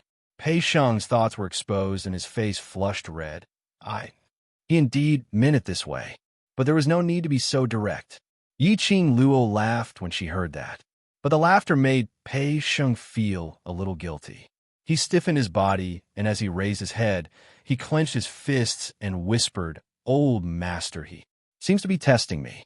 That feeling makes me breathless." "Indeed, he is testing you." Yiqing Luo raised her brows and nodded seriously. "You're a grandson who is stranded outside, and he personally came to bring you back to Huangfu family. He must be bearing a huge pressure. He naturally wants to test you, whether you have the qualification to become a member of Huangfu family." Pei Sheng's face turned pale in an instant. Large-scale families are survival of the fittest. This is the norm and also the reality. Yiqing Luo was very straightforward. "With your character, if you go to Huangfu family, I'm afraid you'll be in their hands. If you really want to take root in Huangfu family and protect Zishi, then you must make yourself stronger." Her expression was very calm. Even that pair of upturned eyes seemed extremely calm. Pei Sheng, on the other hand, could tell from those extremely dark eyes that the young girl was very serious. She was teaching him the way to survive in a large family clan at high speed. As for Old Master's test, what kind of results you want will depend on your own performance. Yiqing Luo still left the choice in his own hands. Pei Sheng looked at Yiqing Luo in a daze. After a long time, he slowly lowered his head. "I know." His voice was very soft, but she could still hear the change in his tone. "Thank you, Luo." Yiqing Luo waved her hand and looked at the few of them who were so far away that they could not be seen. "Think carefully on how to convince Old Master. I'll make a move first. You guys rest early too." Pei Sheng didn't urge her to stay. After the two of them said their goodbyes, Yiqing Luo chased after the few of them. After running for an entire street, she didn't see any signs of them. Yiqing Luo cursed silently. "A bunch of heartless fellows. They actually didn't wait for me." Since she couldn't catch up, she might as well slow down her footsteps. Just as she was about to leave, her ears suddenly twitched sensitively. A haze immediately appeared in her long and narrow eyes. The expression on his face changed in an instant. "Who are you?" She looked warily at the wall in front of her. Just now, he had vaguely sensed a slight fluctuation coming from there. Someone following her? Gee. An almost inaudible whooshing sound of air was extremely clear in the silent night. The moonlight shone down. It reflected the tall and imposing figure standing on the wall. The cold moonlight poured down. It made her look like a fairy from the moon, quiet and elegant like cold jade. when he saw that person. Yiqing Luo's slender brows creased as she looked at him in a daze. Zhu Wu X. Wasn't this person before him Zhu Wuxin? Ever since the auction's array was broken, she had not seen Zhu Wuxin. Based on Zhu Wu Xian's ability, Yiqing Luo wasn't worried that he had met with any accident. He didn't take it to heart. They had thought that he had returned to his faction. Unexpectedly, he was still in the Earth domain. And he was secretly following her? Indeed, your ability has increased by more than a little. Zhu Wuxian's icy cold voice was mixed with a few hints of ridicule. What was he ridiculing her for? Yiqing Luo rolled her eyes at him as she kept her vigilance. Don't stand so high up if you want to talk. My neck hurts. Her words had just ended. A gust of cold wind blew over. Chapter 3892. Really close. So close that the tip of his foot was pressing against hers. As long as he raised his head slightly, their breaths would collide with each other. Yiqing Luo's reaction was swift. Almost at the instant when she raised her head, she retreated 2 steps backwards, widening the distance between her and Zhu Wu Xian. Then she asked, "Why are you following me?" Zhu Wu Xian didn't move, only using that pair of black, icy cold eyes to look at her quietly. His eyes were dark and heavy. Yiqing Luo couldn't tell how many emotions were hidden under that pair of eyes. He didn't speak. Yiqing Luo couldn't be bothered to ask further. She walked past Zhu Wu Xian and walked towards the direction of the Qiao residence. Taking a step, Zhu Wu Xian followed closely behind, hearing the footsteps behind her and the man's thick plum fragrance. This made Yiqing Luo unable to ignore the follower behind her. She stopped in her tracks and turned her head to look at him. "If you don't want to answer my question, then don't follow me." Zhu Wu Xian's gaze was fixed on Yiqing Luo, looking at that pair of alluring eyes which made his heart fluttered like the stars' dazzling eyes. He went into a daze for a moment. The lines on his face became gentler, but Yiqing Luo felt a little unnatural from his weird stare. Yiqing Luo's slender brows creased into a bundle as a sliver of displeasure surfaced between her brows. Zhu Wu Xian, if there's nothing, please don't disturb me. Yes. Zhu Wu Xian looked at her eyes as he blurted out a word. Yiqing Luo stood on the spot. What's the matter, say it. Zhu Wu Xian's cold eyes were calm, and his voice was calm without any ripples. I miss you. Yiqing Luo, goodbye, goodbye. Yiqing Luo left without turning back. Zhu Wu Xian's expression congealed slightly. The lines which had finally softened suddenly turned cold and hard again. He stared at Yiqing Luo's back view. Between his brows, some black qi leaked out. Perhaps he had sensed something amiss. Yiqing Luo took 2 steps forward and swiftly turned her head around, as her expression was extremely grave as she looked behind her. His gaze swept past Zhu Wu Xian, and then he quickly looked at the surroundings. The expression on his face became more and more solemn. Zhu Wuxin, did you sense a very strange aura just now? She asked. Zhu Wuxin's eyes flickered. His thick eyelashes hid all the emotions in his eyes, leaving only an icy chill. No, impossible. That fleeting sense of danger just now was definitely not an illusion. Zhu Wuxin would never let her feel such a sense of danger and unease in front of her. Therefore, there must be someone hiding in the dark. In the dark? Could it be? Yiqing Luo suddenly recalled that in the afternoon, Huangfu Trio had followed Huangfu Jintian to the treasures exchange.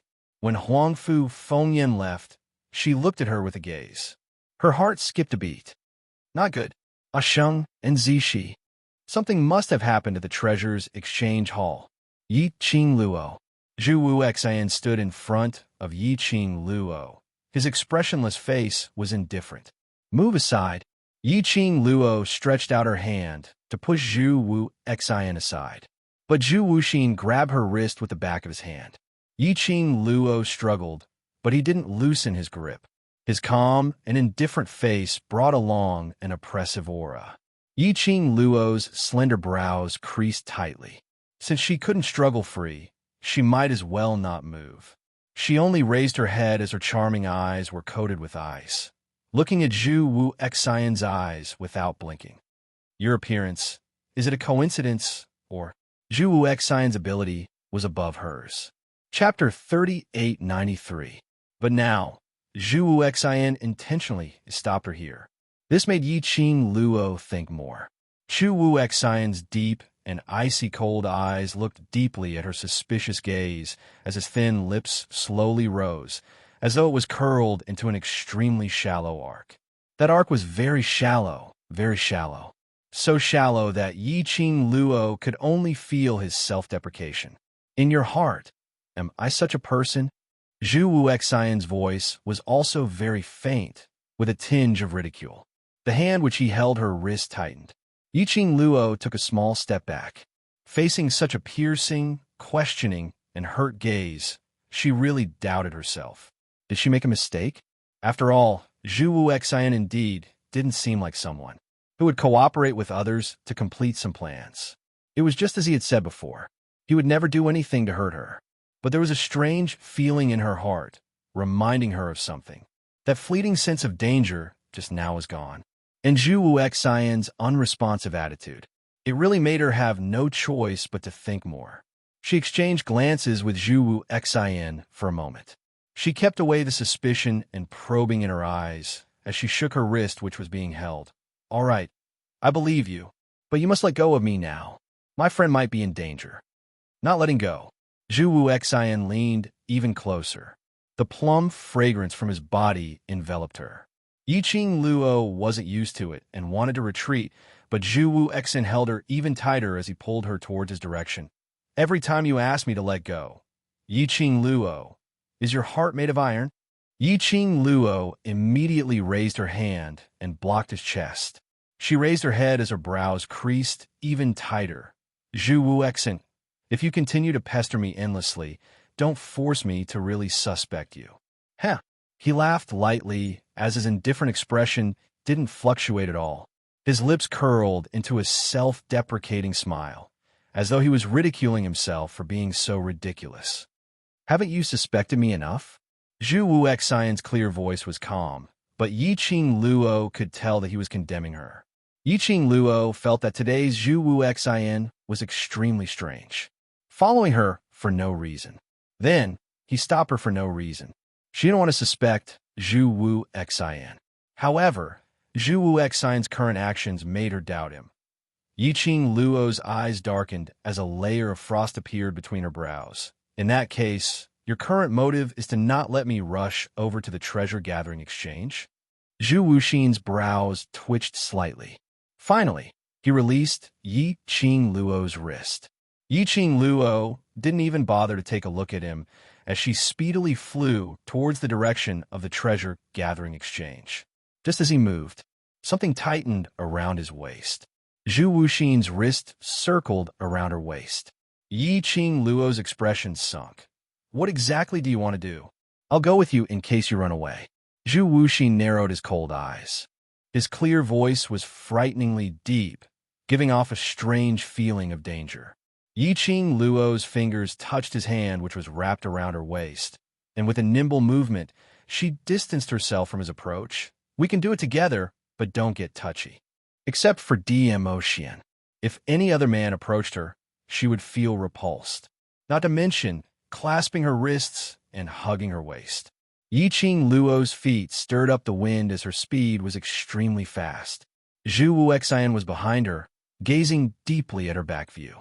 In his black pupils, there seemed to be a whirlpool surging. This feeling was like every single time.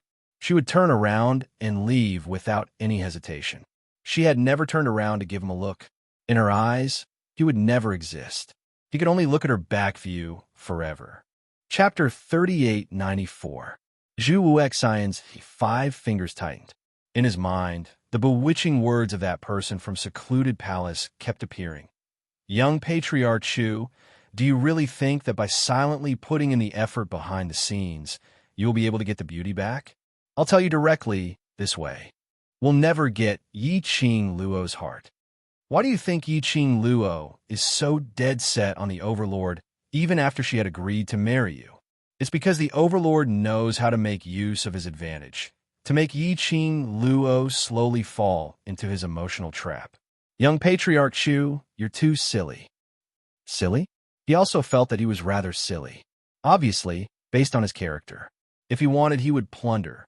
If he couldn't get it, he would destroy it. But unfortunately, when facing Yiqing Luo, countless of times, his mind had already devised 100 ways to plunder Yiqing Luo.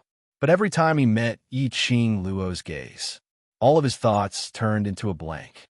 Couldn't bear to see any trace of loathing towards him in her eyes. Couldn't bear to see any trace of disappointment towards him in her eyes. Couldn't bear to let her treat him as a stranger in future. Couldn't bear to even plunder. How could he bear to destroy it? Chu Wu Xin felt that he was becoming more and more unlike himself. Treasures Exchange Hall. Pei Sheng and Gu Zishi were cleaning up the Treasures Exchange Hall. Pei Sheng and Gu Zishi were cleaning up the Treasure Gathering Hall. Pei Sheng and Gu Zishi were cleaning up the Treasures Exchange Hall. Almost subconsciously, the teacup in his hand had already been thrown towards a dark corner. Almost subconsciously, the teacup in his hand had already been thrown into the darkness. Gu Zishi fell into his arms as her face blushed slightly. Gu Zishi fell into his arms, her pretty face blushing. She also felt the cold, murderous air in the room.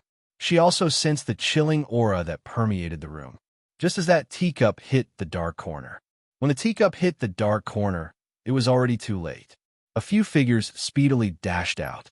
Following that, a few assassins dressed in black jumped in from all directions. Then, a few assassins dressed in black jumped in from all directions, holding weapons in their hands that emitted a chilling light. Pei Sheng tightened his grip on Gu Zishi's delicate body as he surveyed his surroundings. He then raised his eyebrows in alarm. There were at least 20 people in front of him. Each of them was tall and sturdy. Furthermore, the pressure from a Xian energy flowing through his body made it hard for him to breathe. Who are you? Why are you causing trouble at treasure gathering? This was Pei Sheng's first time encountering an assassin. His handsome face was filled with vigilance. Do it. Why would the assassin waste so much time talking to Pei Sheng? With a wave of his arm, he directed the other assassins to attack Pei Sheng. Zishi, hold on tight. Pei Sheng's face darkened, and the dark golden light in his eyes flickered even more wantonly. Immediately after, a strong burst of dark force erupted from his body. A dark golden light swirled around Pei Sheng's body. Using his hand as a blade, he slashed out a few dark golden saber lights at the assassins who were coming at him from all directions. The dark rays slashed down, and the air seemed to have been cut open. The raging hurricane was like a wave, setting off huge waves. Sheng, don't bother about me. Gu Zishi looked at the surrounding murderous assassins as a layer of cold glint surfaced in her eyes. 20 powerful assassins whose profound grades were not low to let Pei Sheng deal with them alone, and he still had to protect her. This was absolutely taxing. Chapter 3895. Gu Zishi's gaze swept across the assassins. His mind was already quickly analyzing the strength of these people and the time it would take for the two of them to react. Pei Sheng did not let go. Gu Zishi knew he was worried about her. She held Pei Sheng's hand around her waist and smiled at him. Trust me, I won't let myself get hurt. The dark light intertwined. Pei Sheng saw the determination in Gu Zishi's eyes. He hesitated for a moment before letting go of her. Be careful. Gu Zishi smiled and nodded. Then, a spear appeared out of nowhere and attacked the surrounding assassins. The two of them attacked together. It did reduce the pressure on Pei Sheng. But for the two of them, the situation was not optimistic. There were too many assassins, and they were not weak. No matter how strong they could not fight against so many. The two of them were at a disadvantage, especially in terms of their physical strength. They could not compare to specially trained assassins. They resisted. After a while, they could not escape from the blades of these assassins. They could not go on like this. Pei Sheng and Gu Zishi were forced to retreat again and again. They fled into the backyard of Treasure Gathering Hall. There was no way out. At the same time, the surrounding assassins were closing in. Their attacks were very vicious. Their goal was clear. It was to take both of their lives. Killing moves were unleashed. The entire treasure exchange hall shook with thunderous aftershocks. But with such a huge commotion, it did not attract the attention of the citizens. It was as if the treasure exchange had been isolated from without embroiling city. After forcing back a wave of attacks, the two of them were exhausted. Gu Zishi looked up at the dark, starless sky above the courtyard. Suddenly, she seemed to have thought of something, and her eyes flashed. She got close to Pei Sheng and stuffed something into his hands. I will attract their attention. You find a chance to throw this out of the courtyard. It was a round tube the length of a finger, carved out of bamboo. Pei Sheng didn't know what it was when he held it in his hand. After instructing Pei Sheng, Gu Zishi raised her spear. The spear head swept up a wave, and the explosive energy rushed towards the assassins. It was so fast that Pei Sheng did not have time to swap places with Gu Zishi. He saw that Gu Zishi was already fighting with the assassin. If he delayed any longer, it would only put Zishi in more danger. Pei Sheng gripped the tube tightly, leaped up, and threw the item outside the courtyard. He didn't know if it was an illusion. When the tube flew out of the courtyard, he could vaguely see a transparent wave of light blocking the tube. However, immediately after, a wisp of dark golden flowing light flickered within the transparent light wave. In the blink of an eye, the tube rushed out of the wall and landed outside the courtyard. Boom! There was a deafening explosion. A wisp of green smoke surged into the sky. The green smoke quickly filled the sky and formed a complicated pattern. Pei Sheng didn't have much time to pay attention to this strange scene. After making sure that the tube was thrown out of the hospital, some of the assassins had already sensed that something was wrong and quickly pounced towards him, wanting to stop him. Ugh! There was a muffled grunt. Gu Zishi's figure stood in front of him. The spear flipped, repelling the countless killer moves in front of it. However, the remnant might was still vibrating. Gu Zishi was hit in the chest. Zishi, Pei Sheng's pupils constricted. He quickly rushed forward and held Gu Zishi's delicate body. A trace of blood flowed from the corner of Gu Zishi's mouth. Chapter 3896. I'm fine. Gu Zishi raised her hand and wiped the blood from the corner of her lips. She shook her head at Pei Sheng and said, "Don't get distracted. Hold on a little longer. Our reinforcements will be here soon." The woman's face was clearly pale, but the corners of her mouth curved into a faint smile, pretending to be relaxed as she comforted him. Pei Sheng had an indescribable feeling in his heart. When the surrounding assassins saw this, they took the opportunity to rush forward. A murderous aura spread across the sky. However, the man who was holding the woman in his arms was stiff and motionless. It was as if he did not notice the presence of the assassins. The assassin was closing in on him at high speed. Gu Zishi's pupils dilated as she struggled to stand in front of Pei Sheng. All of a sudden, Song Pei Sheng let out a roar. The man hugged the woman and suddenly raised his head. His handsome face looked somewhat ferocious because of the roar. His eyes were covered in a layer of dark golden light. Such a radiance was extremely dazzling. It was as if all the light had gathered in his eyes. Pei Sheng roared. The surrounding assassins who were swarming over were all sent flying by the intense flowing light that burst forth from Pei Sheng's body.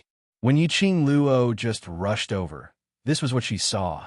She frowned slightly and looked at the man in front of her, who was surrounded by flowing lights. The Huangfu bloodline in Pei Sheng's body was activated once again. This was not a good sign. This kind of frequent activation of a Huangfu bloodline was a little like her using a divine artifact or some other power to temporarily increase her strength. It was very easy for it to exceed the limits of her body. Suddenly, she sensed something, and her ears twitched. A group of forces is approaching. Yiqing Luo's expression congealed slightly as she glanced sideways at Zhu Wuxian's direction. Chu Wuxin nodded expressionlessly. She raised her head and looked at the spreading smoke in the sky. This approaching force. Was Gu Zishi using this signal flare to call for reinforcements? Or were they from the killer's side? At this moment, Pei Sheng had already stopped shouting. He slightly tightened his arms around Gu Zishi and lowered his eyes. Because of Pei Sheng's roar, and the aura bursting forth from his body, Gu Zishi was dumbfounded. Pei Sheng lowered his head. Her eyelashes fluttered, and when she met Pei Sheng's gaze, she froze. Pei Sheng's eyes were dark gold. It was different from the dark golden flowing light that flashed from time to time. The current him. His eyes were dark gold in color. It was a noble and majestic color. Are you scared? Pei Sheng gently bent down, kissed her forehead, and asked softly. Gu Zishi blinked her eyes and shook her head violently. No, don't be afraid. I won't let those people hurt you again. Pei Sheng's voice was still gentle. However, the expression on his face and his dark golden eyes were filled with a chilling, killing intent. He wondered if it was because of the color of her eyes. Gu Zishi felt that Pei Sheng's aura was so strong that he was 8 meters tall. Pei Sheng gently pushed Gu Zishi behind his back. His figure was tall and straight. He looked at the assassins who had been sent flying, and his dark golden eyes flashed with an extremely cold, killing intent. The assassins looked at each other for a moment. Then, they pounced on Pei Sheng. On the outer wall of the courtyard, 2 blazing figures were extremely eye-catching. The wind blew, and Zhu Wuxian's clothes fluttered. His eyes were calm as he looked at Yiqing Luo. Aren't you in a hurry to save him? Why aren't you making a move? Chapter 3897. The current Pei Sheng shouldn't have any problem dealing with those killers. She made her move. She might as well let Pei Sheng nurture some experience. Let him deal with it himself. She was just going to watch the show and wait for the team that was rushing over. Which side were they from? It was indeed as what Yiqing Luo said. The assassins who originally had the upper hand were besieging Pei Sheng, but they were actually unable to suppress Pei Sheng's arrogance. On the contrary, it made Pei Sheng braver as he fought. But it was after all 1 against 20. Under the entanglement, Pei Sheng's body was covered with scattered wounds. His robe was dyed red with blood. This made Pei Sheng even more bloodthirsty. The profound rays in his hands became sharper and sharper. Wave after wave of Xian waves exploded. The sounds of fighting were extremely loud. The originally narrow and simple backyard had turned into ruins under the entanglement. Sheng. Gu Zishi's voice was trembling as she stared at Pei Sheng with reddened eyes. Looking at the increasing number of wounds on Pei Sheng's body, she gripped her long spear tightly as she wanted to go forward to help. But she was worried that her rash actions would implicate Pei Sheng. Now Pei Sheng alone was suppressing 20 of them. If this rhythm was disrupted, Pei Sheng would be overwhelmed. She was extremely anxious as she stared anxiously at the sky outside the courtyard, which was filled with green smoke. She turned her head. She saw 2 figures standing on top of the wall. It was Yiqing Luo.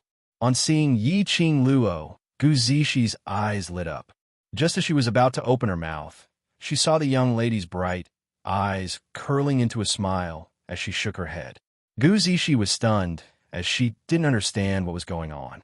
Yiqing Luo was obviously just by the side. Why didn't she help Pei Sheng? But she was very clear in her heart. Yiqing Luo absolutely wouldn't ignore Pei Sheng. Yiqing Luo definitely had her reasons for making such a decision. No matter how anxious Gu Zishi was, she forcefully suppressed it down, knowing that Yiqing Luo was just by the side. She wasn't worried anymore. She's asking you for help. Chu Wuxian naturally noticed Gu Zishi's gaze as his lips twitched coldly.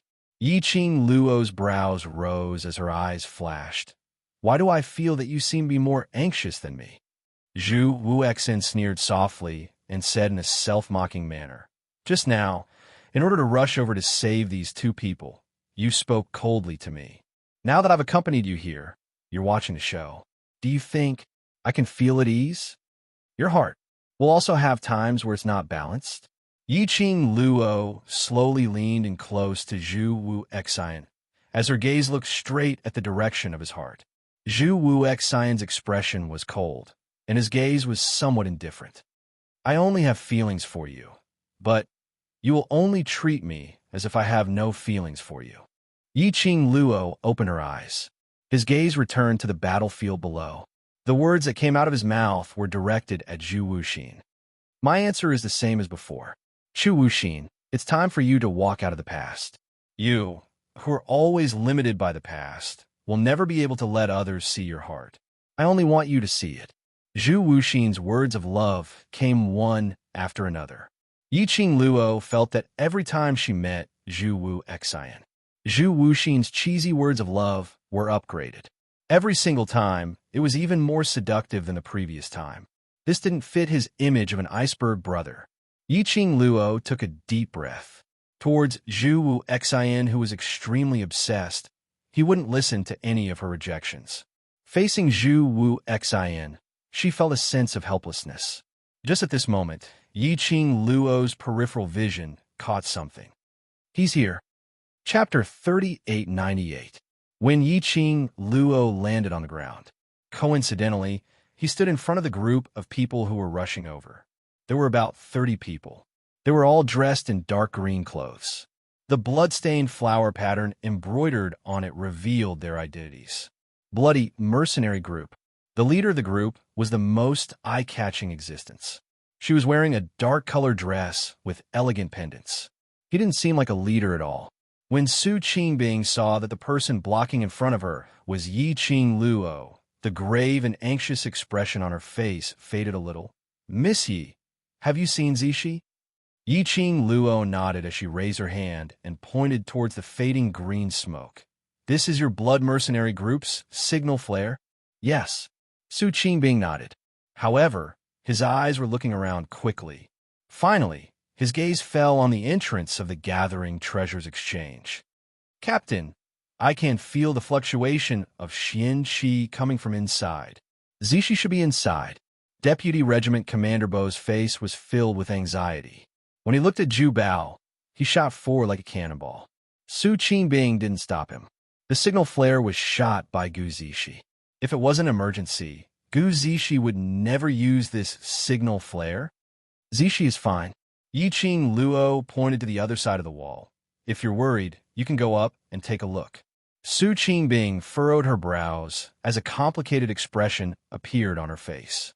However, when they saw a red figure standing on the wall, a man emitting an extremely cold aura, their eyes unconsciously widened. "Chu! Chu!" Su Qingbing's expression changed unpredictably when she saw the man's face. And that person's vision had always been on Yiqing Luo. His face was cold. However, the emotions in his eyes were gentle. It was only when he sensed Su Qingbing's gaze that he raised his eyes slightly.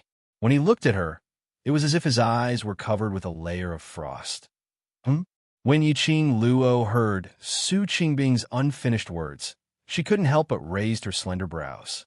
"Chu!" Su Qingbing actually knew Zhu Wuxin. Furthermore, just now, Zhu Wuxin's gaze had paused on Su Qingbing for more than 3 seconds. In other words, Zhu Wuxin also knew Su Qingbing. But there was no time for Yiqing Luo to ponder over it. Bo Songyi's explosive roar could be heard from the side of the Treasures Exchange Hall. "Zishi, are you hurt?" This roar. Su Qingbing was startled awake. It also interrupted Yiqing Luo's deep thoughts. Su Qingbing quickly walked towards the treasure gathering exchange. He had just arrived at the door. She stopped in her tracks and frowned. Then, he raised his hand and touched the air with his fingers. In the blink of an eye, Yiqing Luo saw that the direction of Su Qingbing's finger seemed to have sliced open a thin seam in the air. The transparent qi wave slowly split open to both sides, revealing a huge hole. A cold light flashed in Su Qingbing's eyes, and her slender fingers suddenly clenched tightly. That layer of air wave instantly shattered into pieces and collapsed. Within the Treasures Gathering Exchange Hall, violent and tyrannical profound energy spread out in all directions. When the 30 mercenaries from Bloody Mercenary Group who had rushed over felt this profound energy, their faces darkened, and they looked at Su Qingbing with a serious expression. Su Qingbing nodded. A group of people swarmed into the Treasures Exchange Hall. Looking at the group of aggressive mercenaries, Duan Ling Tian nodded. Yiqing Luo slanted her head, as she couldn't be bothered to stop them. Inside, Pei Sheng should have already reached his limit. Chapter 3899. With the addition of the Blood Mercenaries group's mercenaries, how would those killers have any ability to resist? Especially, this was the first time Gu Zishi had used the signal flare. Under Su Qingbing's anxiety, she brought along the Blood Mercenaries group's elite mercenaries. With this move, those killers could only wait to be captured. Yiqing Luo and Su Qingbing walked to the backyard. Bo Songyi was supporting Gu Zishi as they walked over. Group leader, Zishi is injured. Gu Zishi smiled at Su Qingbing. Group leader, I'm fine, it's just a small injury.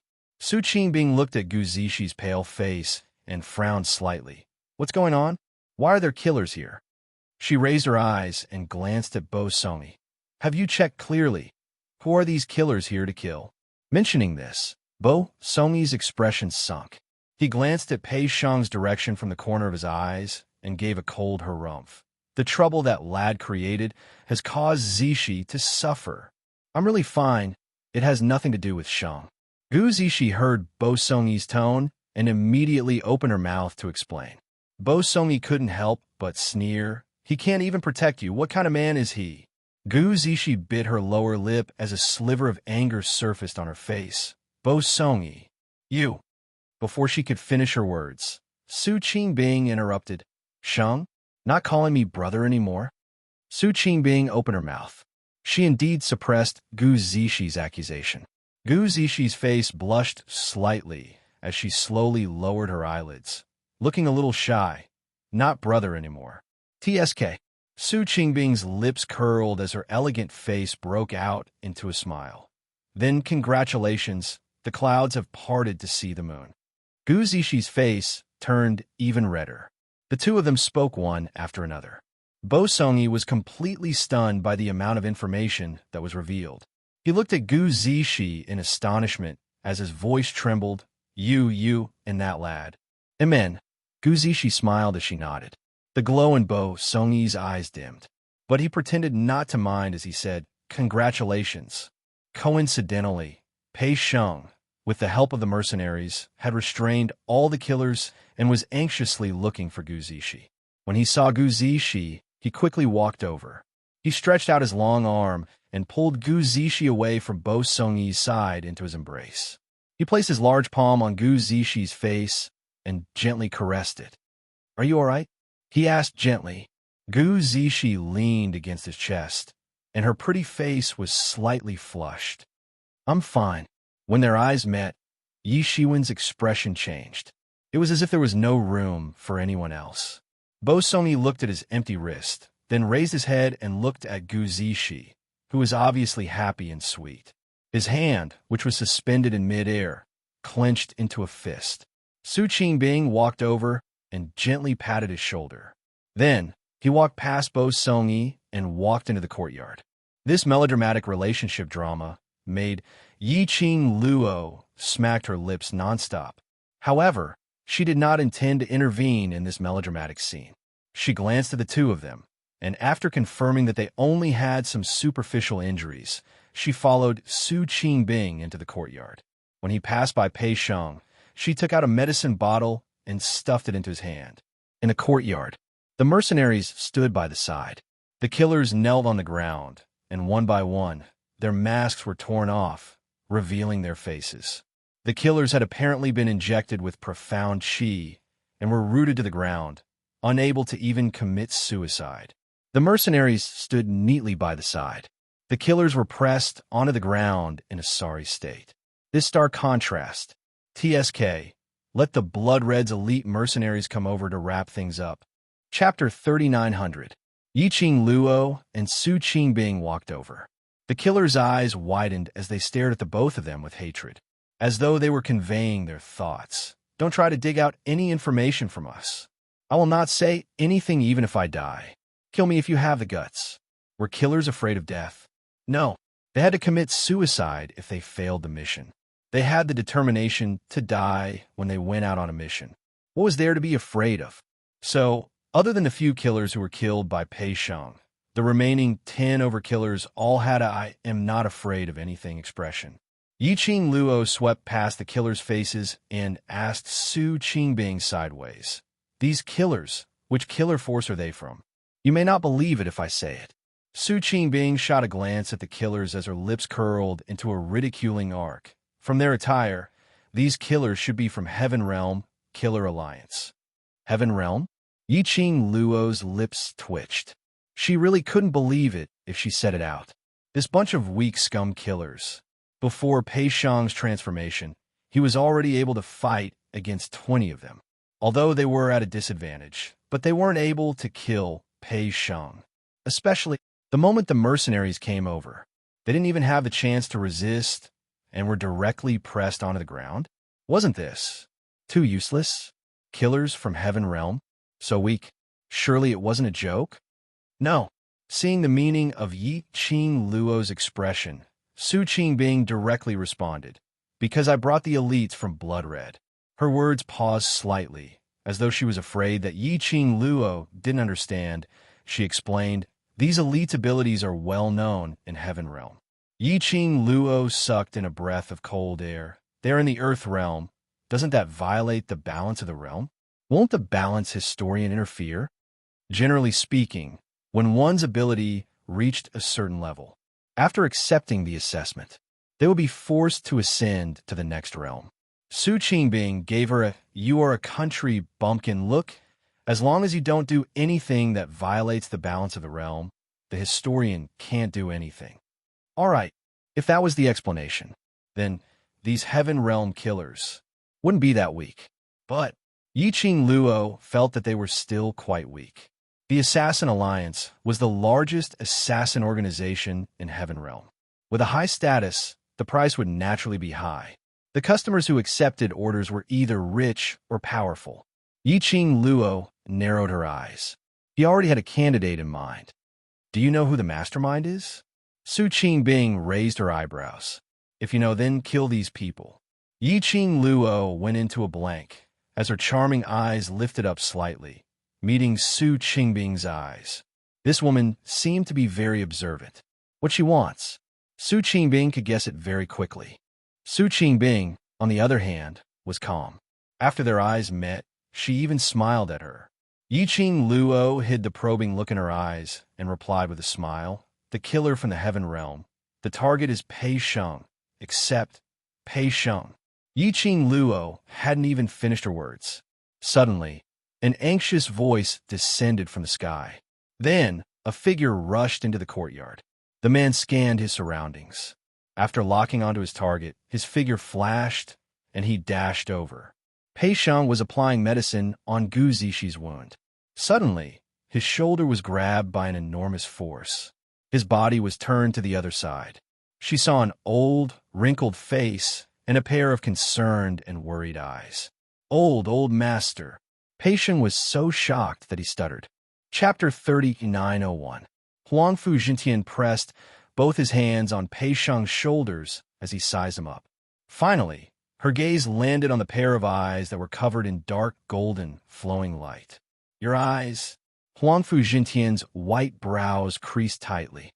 "Are you all right? Earlier, I sensed that you had once again activated the Huangfu family's energy, and I was worried about you, so I followed the feeling and rushed over."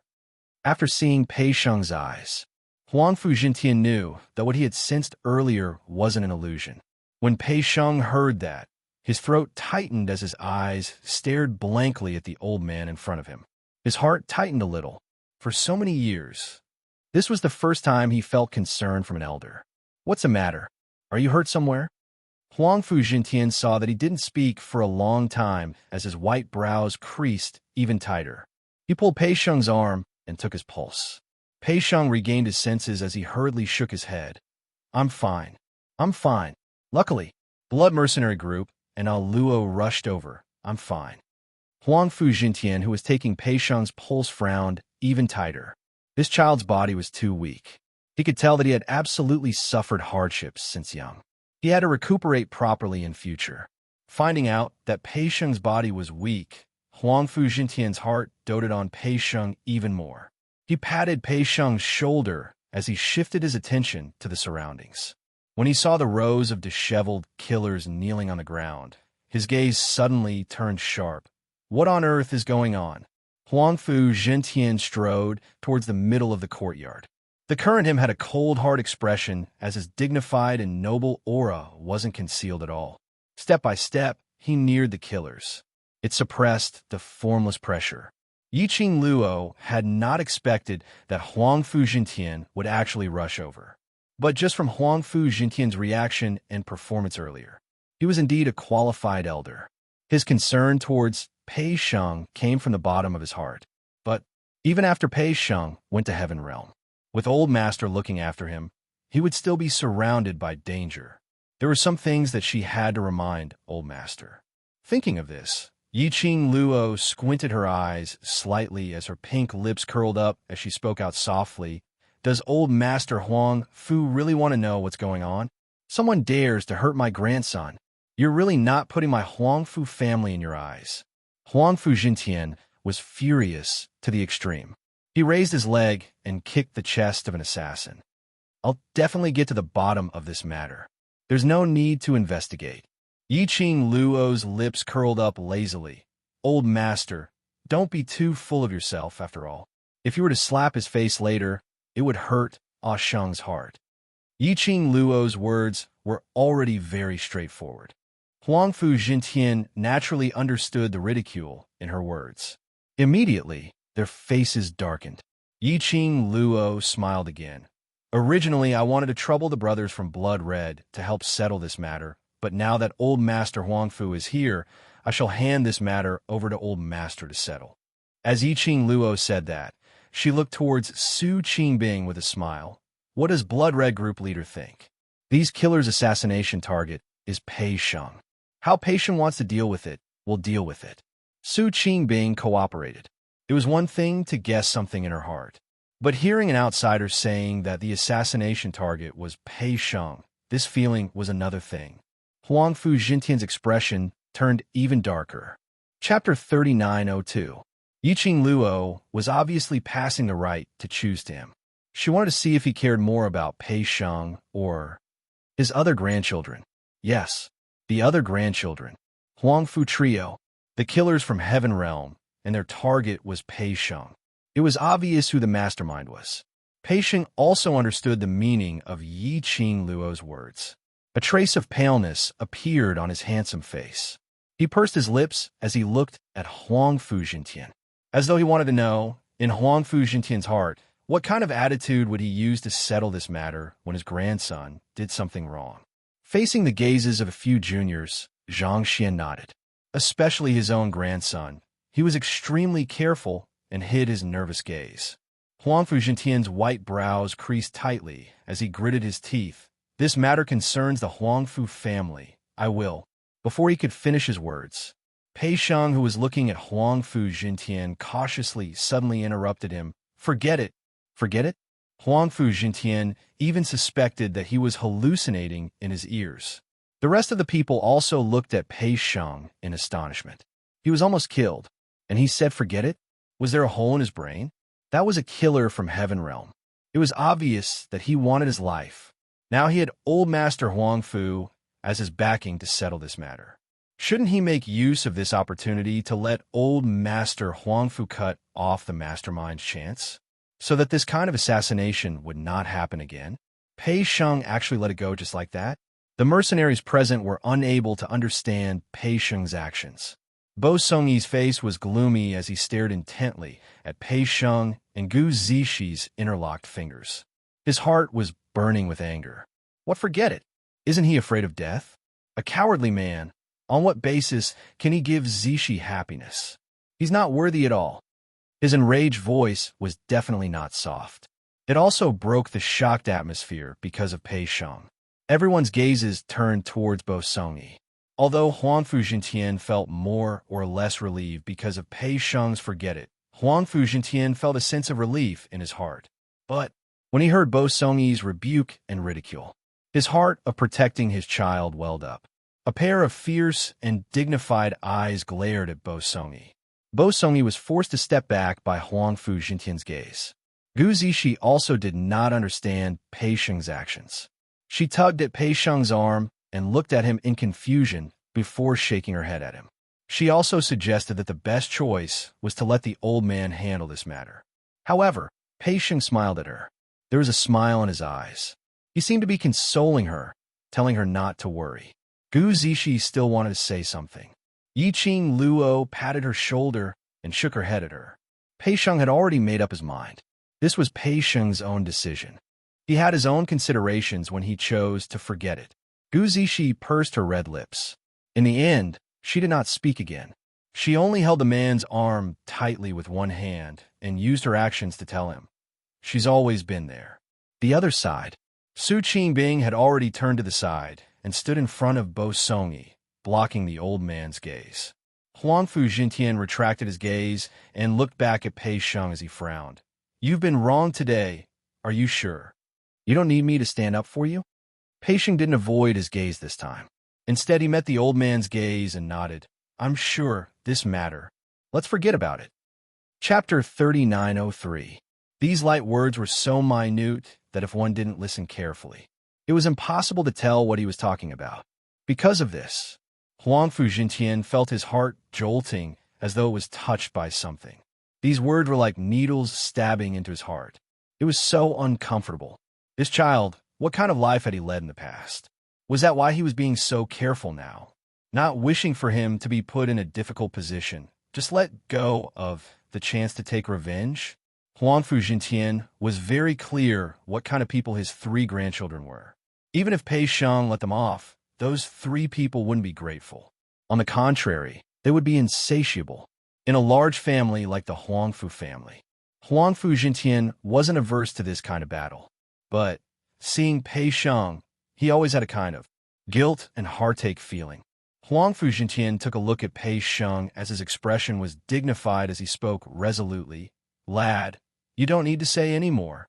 If I can't even protect my own grandson, then what's the point of bringing you back to the Huangfu family? I have my own plans for this matter. Pei Sheng opened his mouth and wanted to say something, but looking at Huangfu Jintian's gaze, he still kept his mouth shut. Huangfu Jintian patted Pei Sheng's shoulder heavily. Don't worry, no matter what, grandfather will help you to shoulder it. Pei Sheng's eyelashes moved as he looked at Huangfu Jintian in a daze. Somewhere in his heart was being softened bit by bit. His lips moved. Grandfather. The word grandfather had yet to come out of his mouth. Suddenly, he felt a gust of cold wind, bringing along a lady's fragrance. It was accompanied by a lady's anxious voice. Grandfather, why aren't you resting in your room? Why did you come out alone? A slender figure stood in between Pei Sheng and Huangfu Jintian. It was Huangfu Fengyan. Her face was filled with anxiety as she looked at Huangfu Jintian with an anxious expression, as though she was worried about something. At this distance, she could see the fine sweat on Huangfu Fengyan's forehead. Apparently, she had sprinted over. Yiqing Luo specially swept a glance towards the direction where Huangfu Fengyan came from, but she didn't discover those 2 young masters from the Huangfu family. She raised her brows, feeling a little curious. Those 2 people actually didn't follow? Huangfu Fengyan actually came here alone? When he saw Huangfu Fengyan, Huangfu Jintian's face darkened.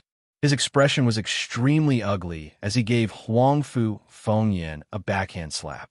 Huangfu Fengyan was hugging onto Huangfu Jintian's arm and was unable to avoid it all. Like a stone that was ejected, he flew out and fell heavily on the ground. Huangfu Fengyan was stunned by the beating. He sat stiffly on the ground. Around her, there were battered and exhausted killers, staring at her with wide eyes. Huangfu Fengyan's heart fell to the bottom. These assassins, all of them failed. As soon as her grandfather saw her, he gave her a slap. In other words, Grandpa already knew. Huangfu Fengyan widened her eyes in horror. No, absolutely not. He couldn't ruin his image in his grandfather's heart. Huangfu Fengyan couldn't be bothered about the intense pain for being slapped flying, and her eyes were red as she looked at Huangfu Jintian pitifully. Grandfather, why did you hit Yener? I don't have a granddaughter like you. Huangfu Jintian's expression remained unchanged. Chapter 3904. She swayed as she stood up. He purposely revealed his red and swollen face from the beating, in an attempt to arouse Huangfu Jintian's pity. Grandfather, don't listen to other people's slanderous words. That Yi Qing Luo, she had previously harmed Yin in this way. Huangfu Fengyan pointed at Yi Qing Luo as she cried out in grievance. Yi Qing Luo, why did the blame fall onto her again? Huangfu Jintian felt even more disappointed. But, in front of so many people, he tried his best to suppress his anger. Huangfu Fengyan was, after all, his Huangfu family's fourth Mississippi. This kind of matter, although everyone was well aware of it, but they had to close the door and settle it privately. Otherwise, the entire Huangfu family's reputation would be thrown away. Huangfu Jintian retracted his sharp gaze, and when he looked at Pei Sheng, he became even more benevolent than before. He patted Pei Sheng lightly.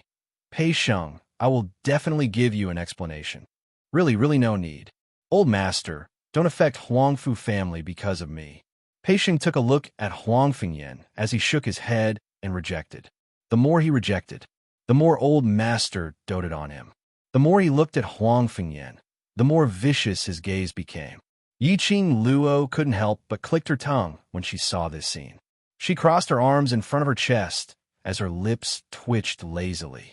Following that, she pulled Gu Zishi to her side and whispered into her ear, Your Ah Sheng has improved. He actually knows how to scheme. At this point in time, no one knew Pei Sheng better than Gu Zishi, so she naturally understood Pei Sheng's meaning. She smiled as her eyes revealed some pride. No matter what he does, I like him. Yi Qing Luo pinched her. I know you like him. There's no need to keep talking about it. I'm just curious. How did your Ah Sheng suddenly light up this skill? White lotuses were not only limited to women. When a man turned white, it was even scarier. For example, the current Pei Sheng. He said forget it. Did he really think that it was over? Not possible.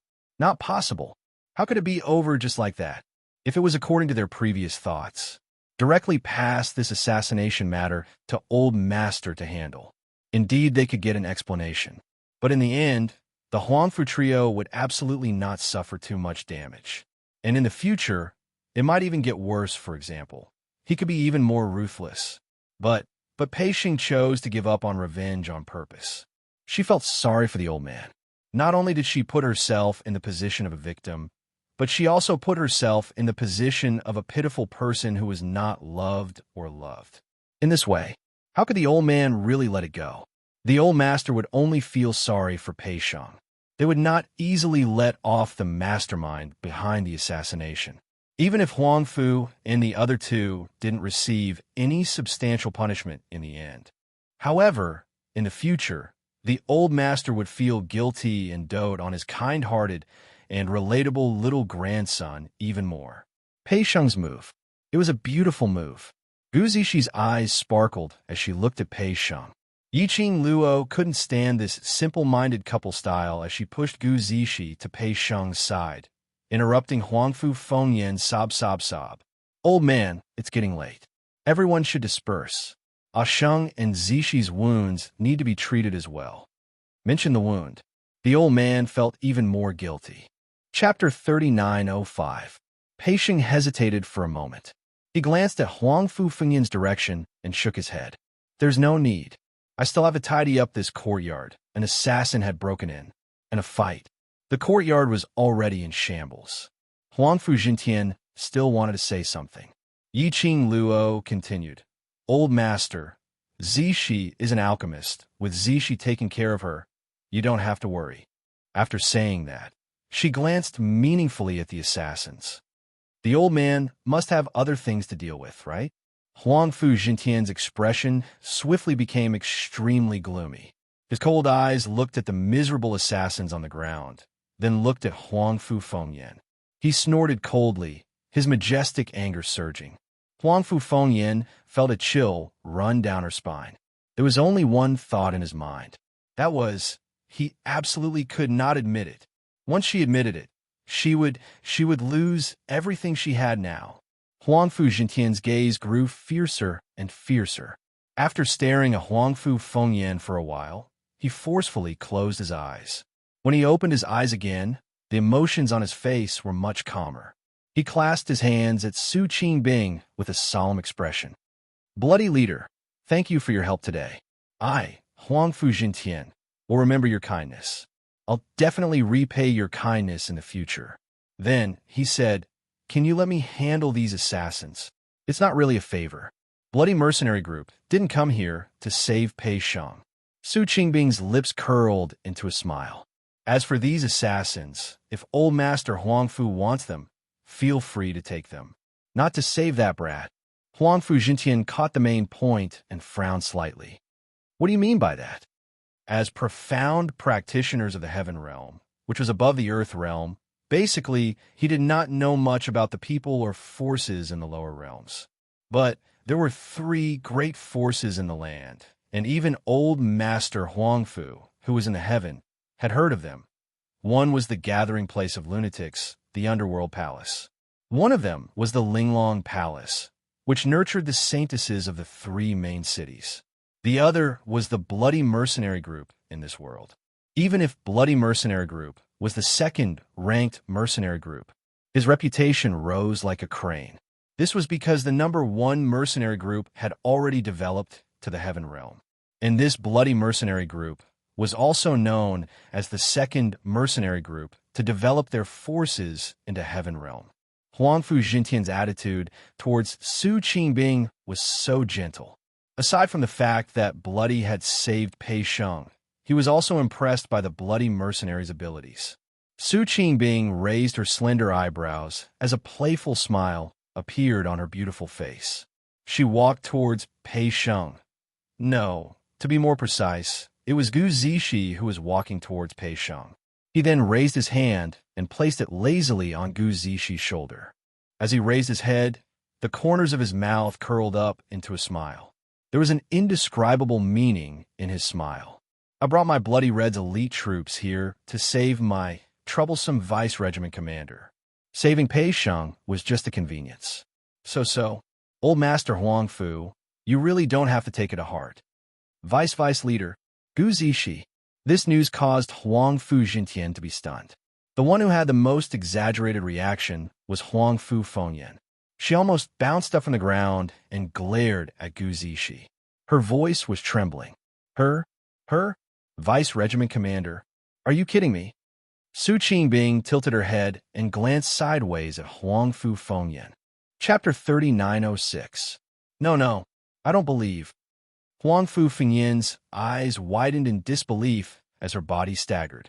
She had naturally heard of the Blood Mercenary Group's name. She also knew that it was a mercenary group which many large forces admired. Gu Zishi, that slut, was just a lowly slut who could only cling on to Pei Sheng's illegitimate son. How had she changed so quickly and become the vice group leader of the Blood Mercenary Group? Vice group leader. It wasn't as simple as the Blood Mercenary Group. That was second only to the group leader.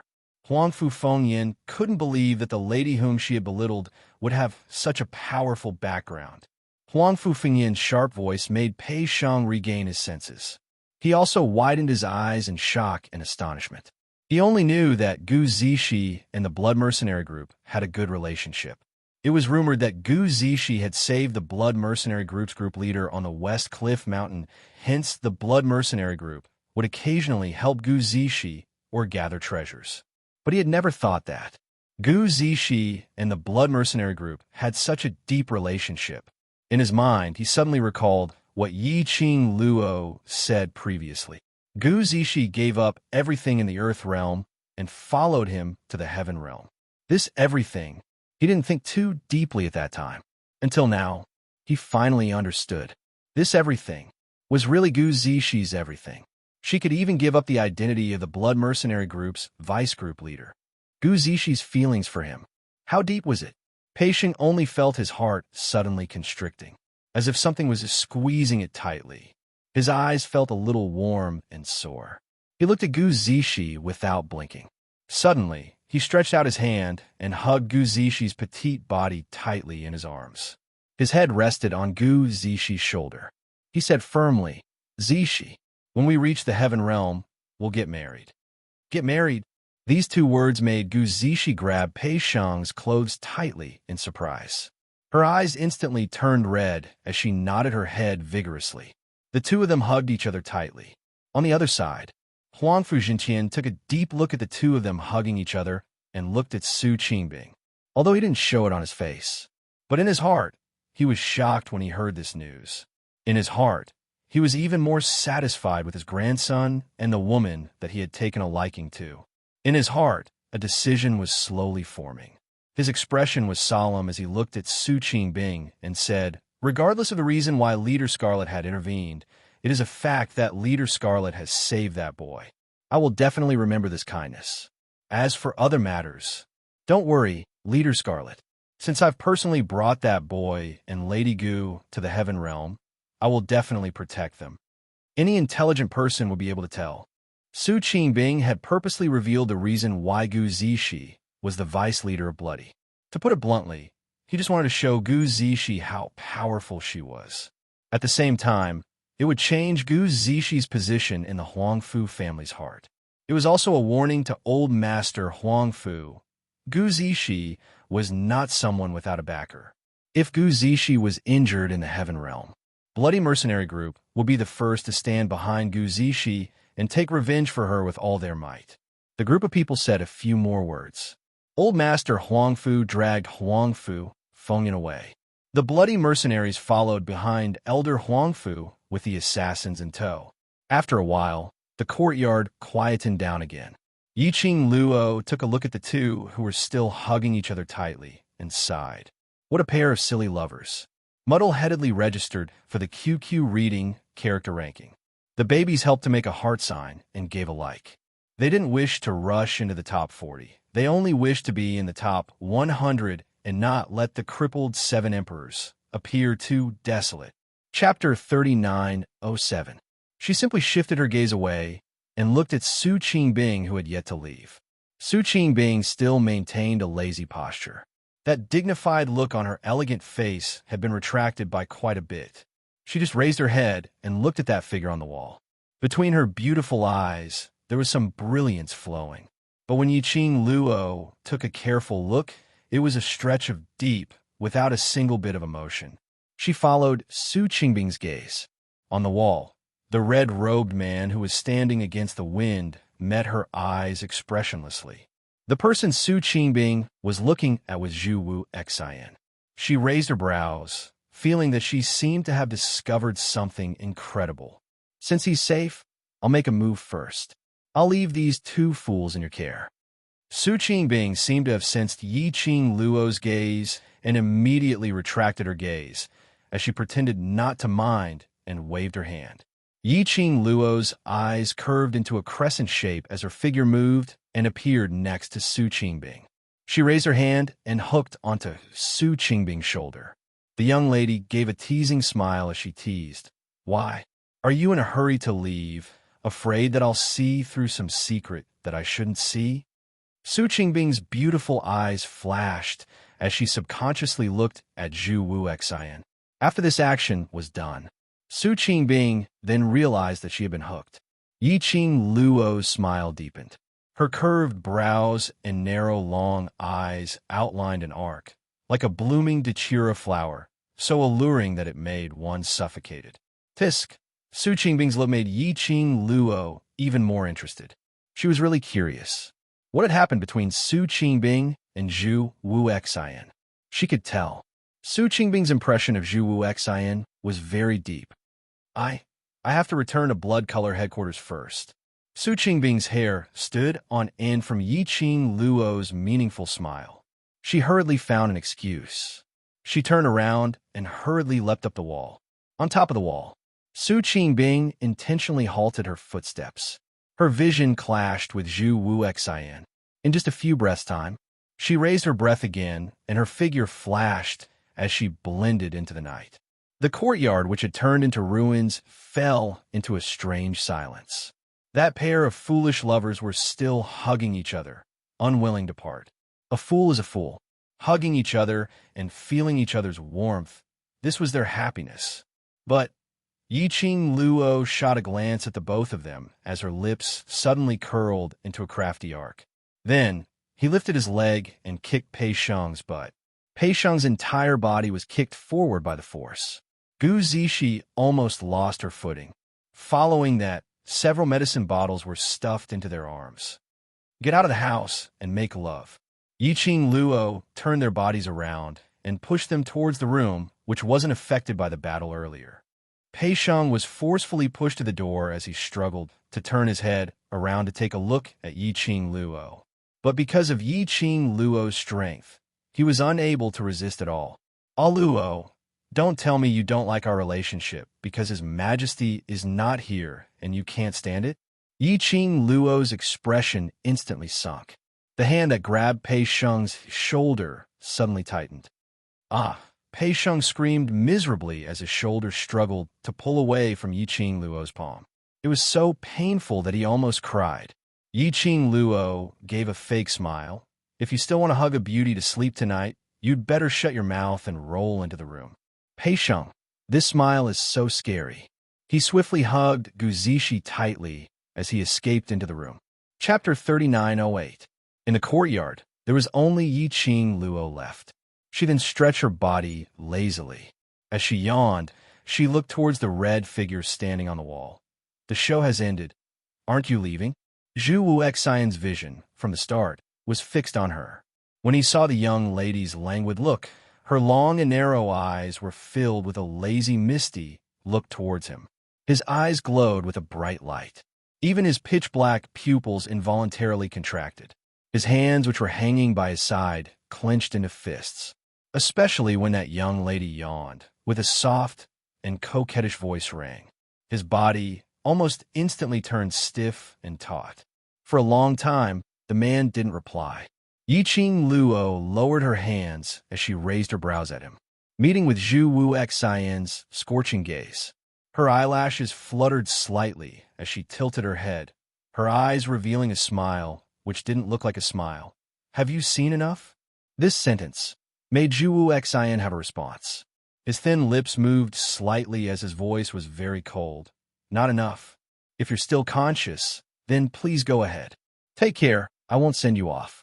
Yiqing Luo intentionally ignored his provocative words as she impatiently waved her hand. Zhu Wuxian instead flew down from the wall. He got close to Yiqing Luo. The red-robed man and red-robed young lady's figures intertwined. Yiqing Luo didn't evade. Instead, she faced the man's approaching face, raising her head as her lips curled into a bright smile. This smile, like a blooming poppy flower, giving off a suffocating charm, magnified under his eyes. Zhu Wuxian's heart skipped a beat. Immediately after, his body abruptly pulled away from Yiqing Luo. His eyes were flickering with erratic emotions. Yiqing Luo revealed an understanding smile. She was very clear. The more she expressed that she didn't want to interact with him, Zhu Wuxian would be insatiable, wanting to leave a place in her heart. On the contrary, she cooperated with Zhu Wuxian's words. Zhu Wuxian would be even more shy than her. Looking at Yiqing Luo's teasing smile, Zhu Wuxian's pupils contracted. He suddenly stretched out his hand and clasped Yiqing Luo's wrist as his eyes stared straight at her. Do you think that I don't dare to do anything to you? Yes. Yiqing Luo replied straightforwardly. If you dare, when I just arrived at the Earth realm, you painstakingly imprisoned me for half a month and erased all my memories, you would have done it. The hand that was clasping her wrist suddenly tightened. Even Zhu Wuxin stiffened for a moment. Even now, you still blame me. Zhu Wuxin stared at her. It was not a question, but a statement. It would be a lie to say that I don't blame him. Yiqing Luo didn't try to hide it. No matter which woman it is, if she was kidnapped by another man and imprisoned by his side for as long as half a month, would she not blame that man? Zhu Wuxin's eyes darkened, and he clenched his fists. His slender fingers pressed onto Yiqing Luo's wrist, causing some pain. Zhu Wuxian didn't bother about Yiqing Luo's slightly creased brows because of the pain, but instead pressed down even tighter. Even the words that came out of his mouth were mixed with the meaning of gnashing his teeth. I shouldn't have been soft on you in the first place. Not soft. His meaning was that he should have taken the opportunity to eat her up in the first place. Yiqing Luo laughed lightly, but there wasn't any hint of a smile in her eyes. If you really did that, then between us, there would no longer be any feelings. The next time we meet, we will be enemies. Enemies too. At least, you will not belong to that man.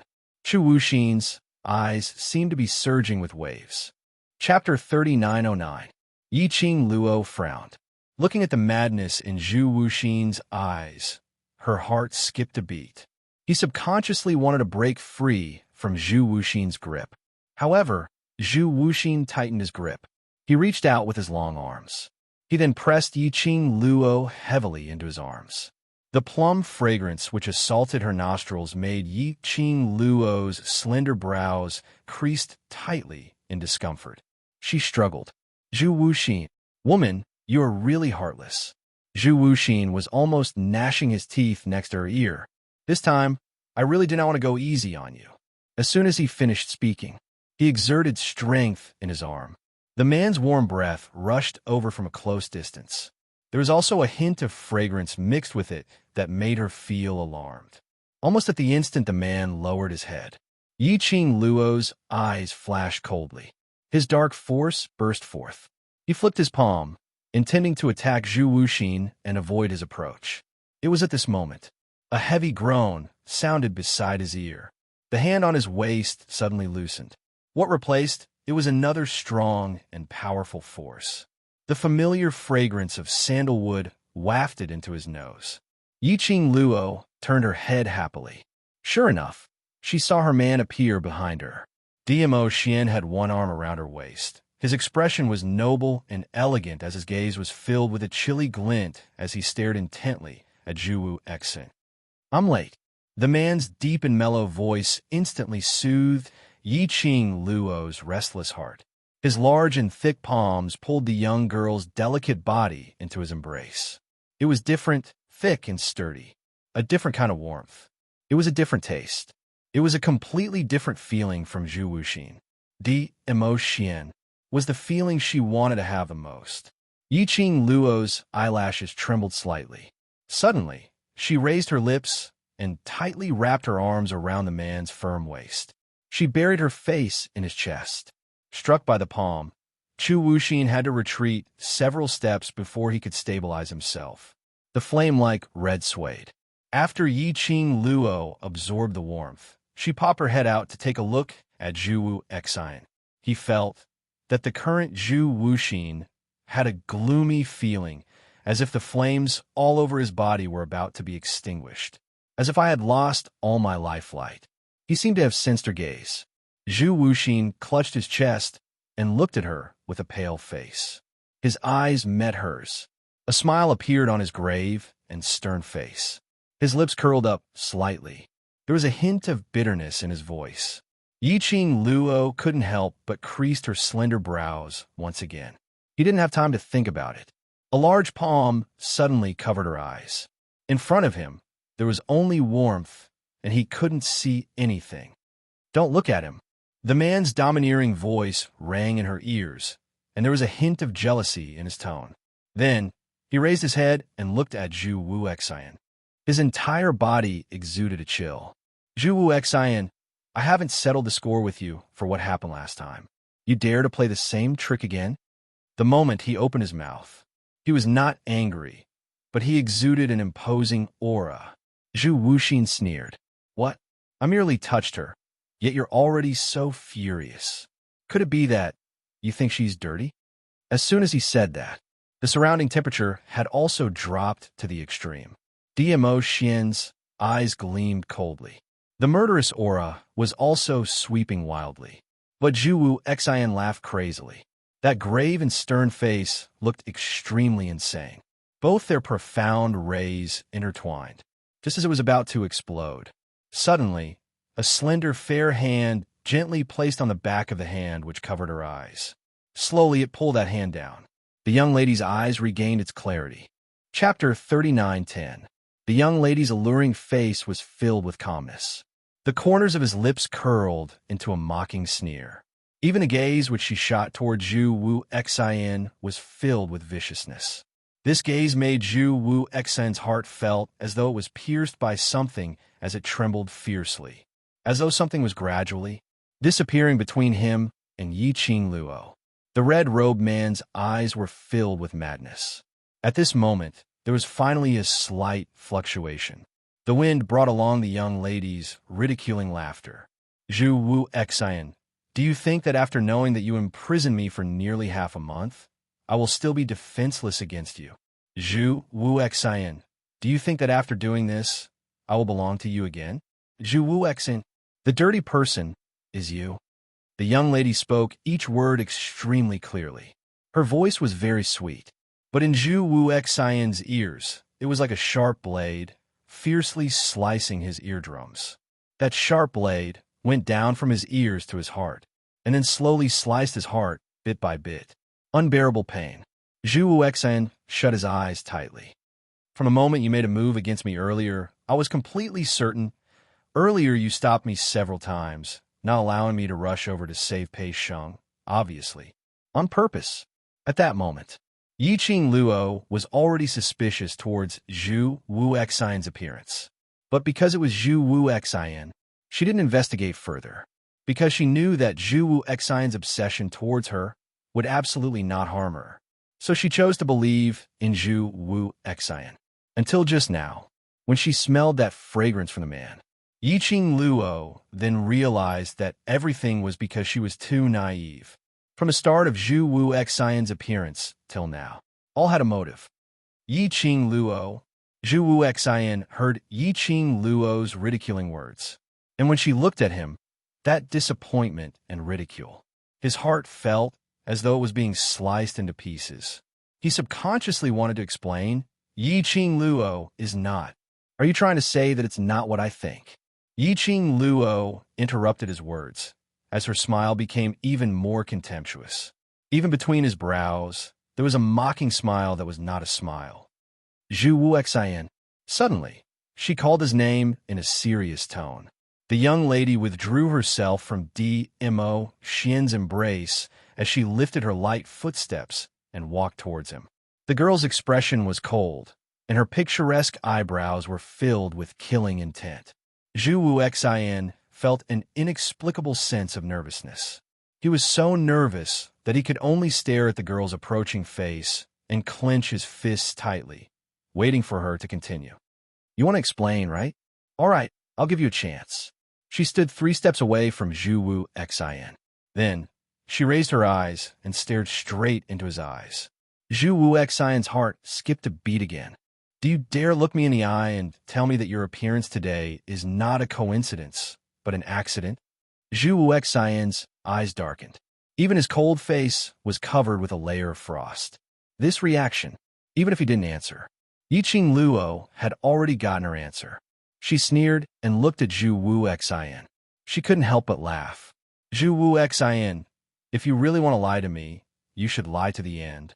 I want to lie to you. Zhu Wu Xian's expression was gloomy and cold as his eyes stared deadly at Yiqing Luo as a whirlpool appeared in between his brows. But I know that the minute I really lie to you, you will really become a stranger to me. Amen, it's not fake. Yiqing Luo smiled. Her smile was gorgeous, absolutely beautiful. Chapter 39:11. It wasn't fake, which meant, no matter what his answer was, like strangers, these 4 words couldn't be fake. Zhu Wu Xian's heartstrings quivered. He thought, after Yiqing Luo found out that he had imprisoned her for half a month, she wasn't too angry and still treated him the same as before. He thought Yiqing Luo wouldn't blame him, but he had never expected Yiqing Luo to be so resolute. So resolute that when he intended to do it for the second time, she would not hesitate to cut off all relations with him. His heart, as compared to the first time he met her, was even more painful from her cold attitude and when she totally didn't recognize him. It was so painful that he was about to die. He thought he was already numb, and no matter how painful it was, he could maintain his calmness, to stand calmly in front of Yiqing Luo and continue his stubbornness. But the feeling now proved that his thought was really just a thought. His heart would hurt. When he met with the young lady's icy cold gaze, his heart would surge with waves. Not to mention standing in front of her. Now, he only had the urge to escape from her accusing gaze. Zhu Wu Xian, you're still working with the secluded palace, right? You want to help the secluded palace to deal with the people around me, right? Even when Yi Qing Luo saw his cold face, that complicated and painful expression, she didn't let him off. She was still overbearing. The imposing manner became more and more pressing. The expression on Zhu Wu Xian's face became even more conflicted. He moved his thin lips, and his voice sounded a little hoarse. No, it's not like that, He wanted to explain, but when the words were about to come out of his mouth, he licked his dry lips and stopped the words from leaving his mouth. Immediately after, his thin lips pursed, not saying a word. Yi Qing Luo waited for a moment, and on seeing him maintaining his silence, her lips curled into a sneer of ridicule. Explain, I'm not being unreasonable. If you don't want to listen to your explanation, I'll give you a chance to explain. Zhu Wu Xian continued to stare at her without blinking, not saying a word. Yi Qing Luo's gaze towards him became even colder. Since you're not going to explain, then I'll speak according to my understanding. Her brows rose as her tone was filled with ridicule. Do you think that after breaking my wings, I can only choose to rely on you? Zhu Wu Xian, do you think I'm such a person? No.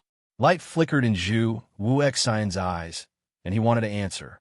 However, he still held back and did not say it out loud. If Yi Qing Luo was that kind of person, he would absolutely not take another look at her. But it was precisely because he knew this.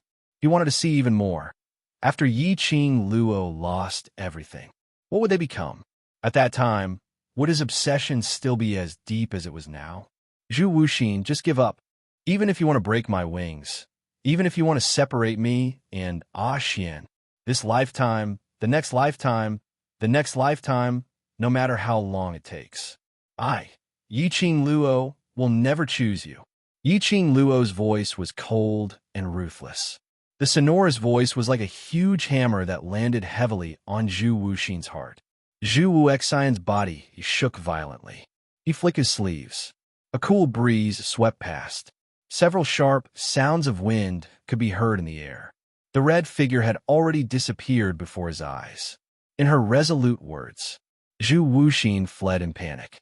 Yi Qing Luo was expressionless, as though she had no emotions towards his escape. Only after she was sure that Zhu Wu Xian's presence had completely disappeared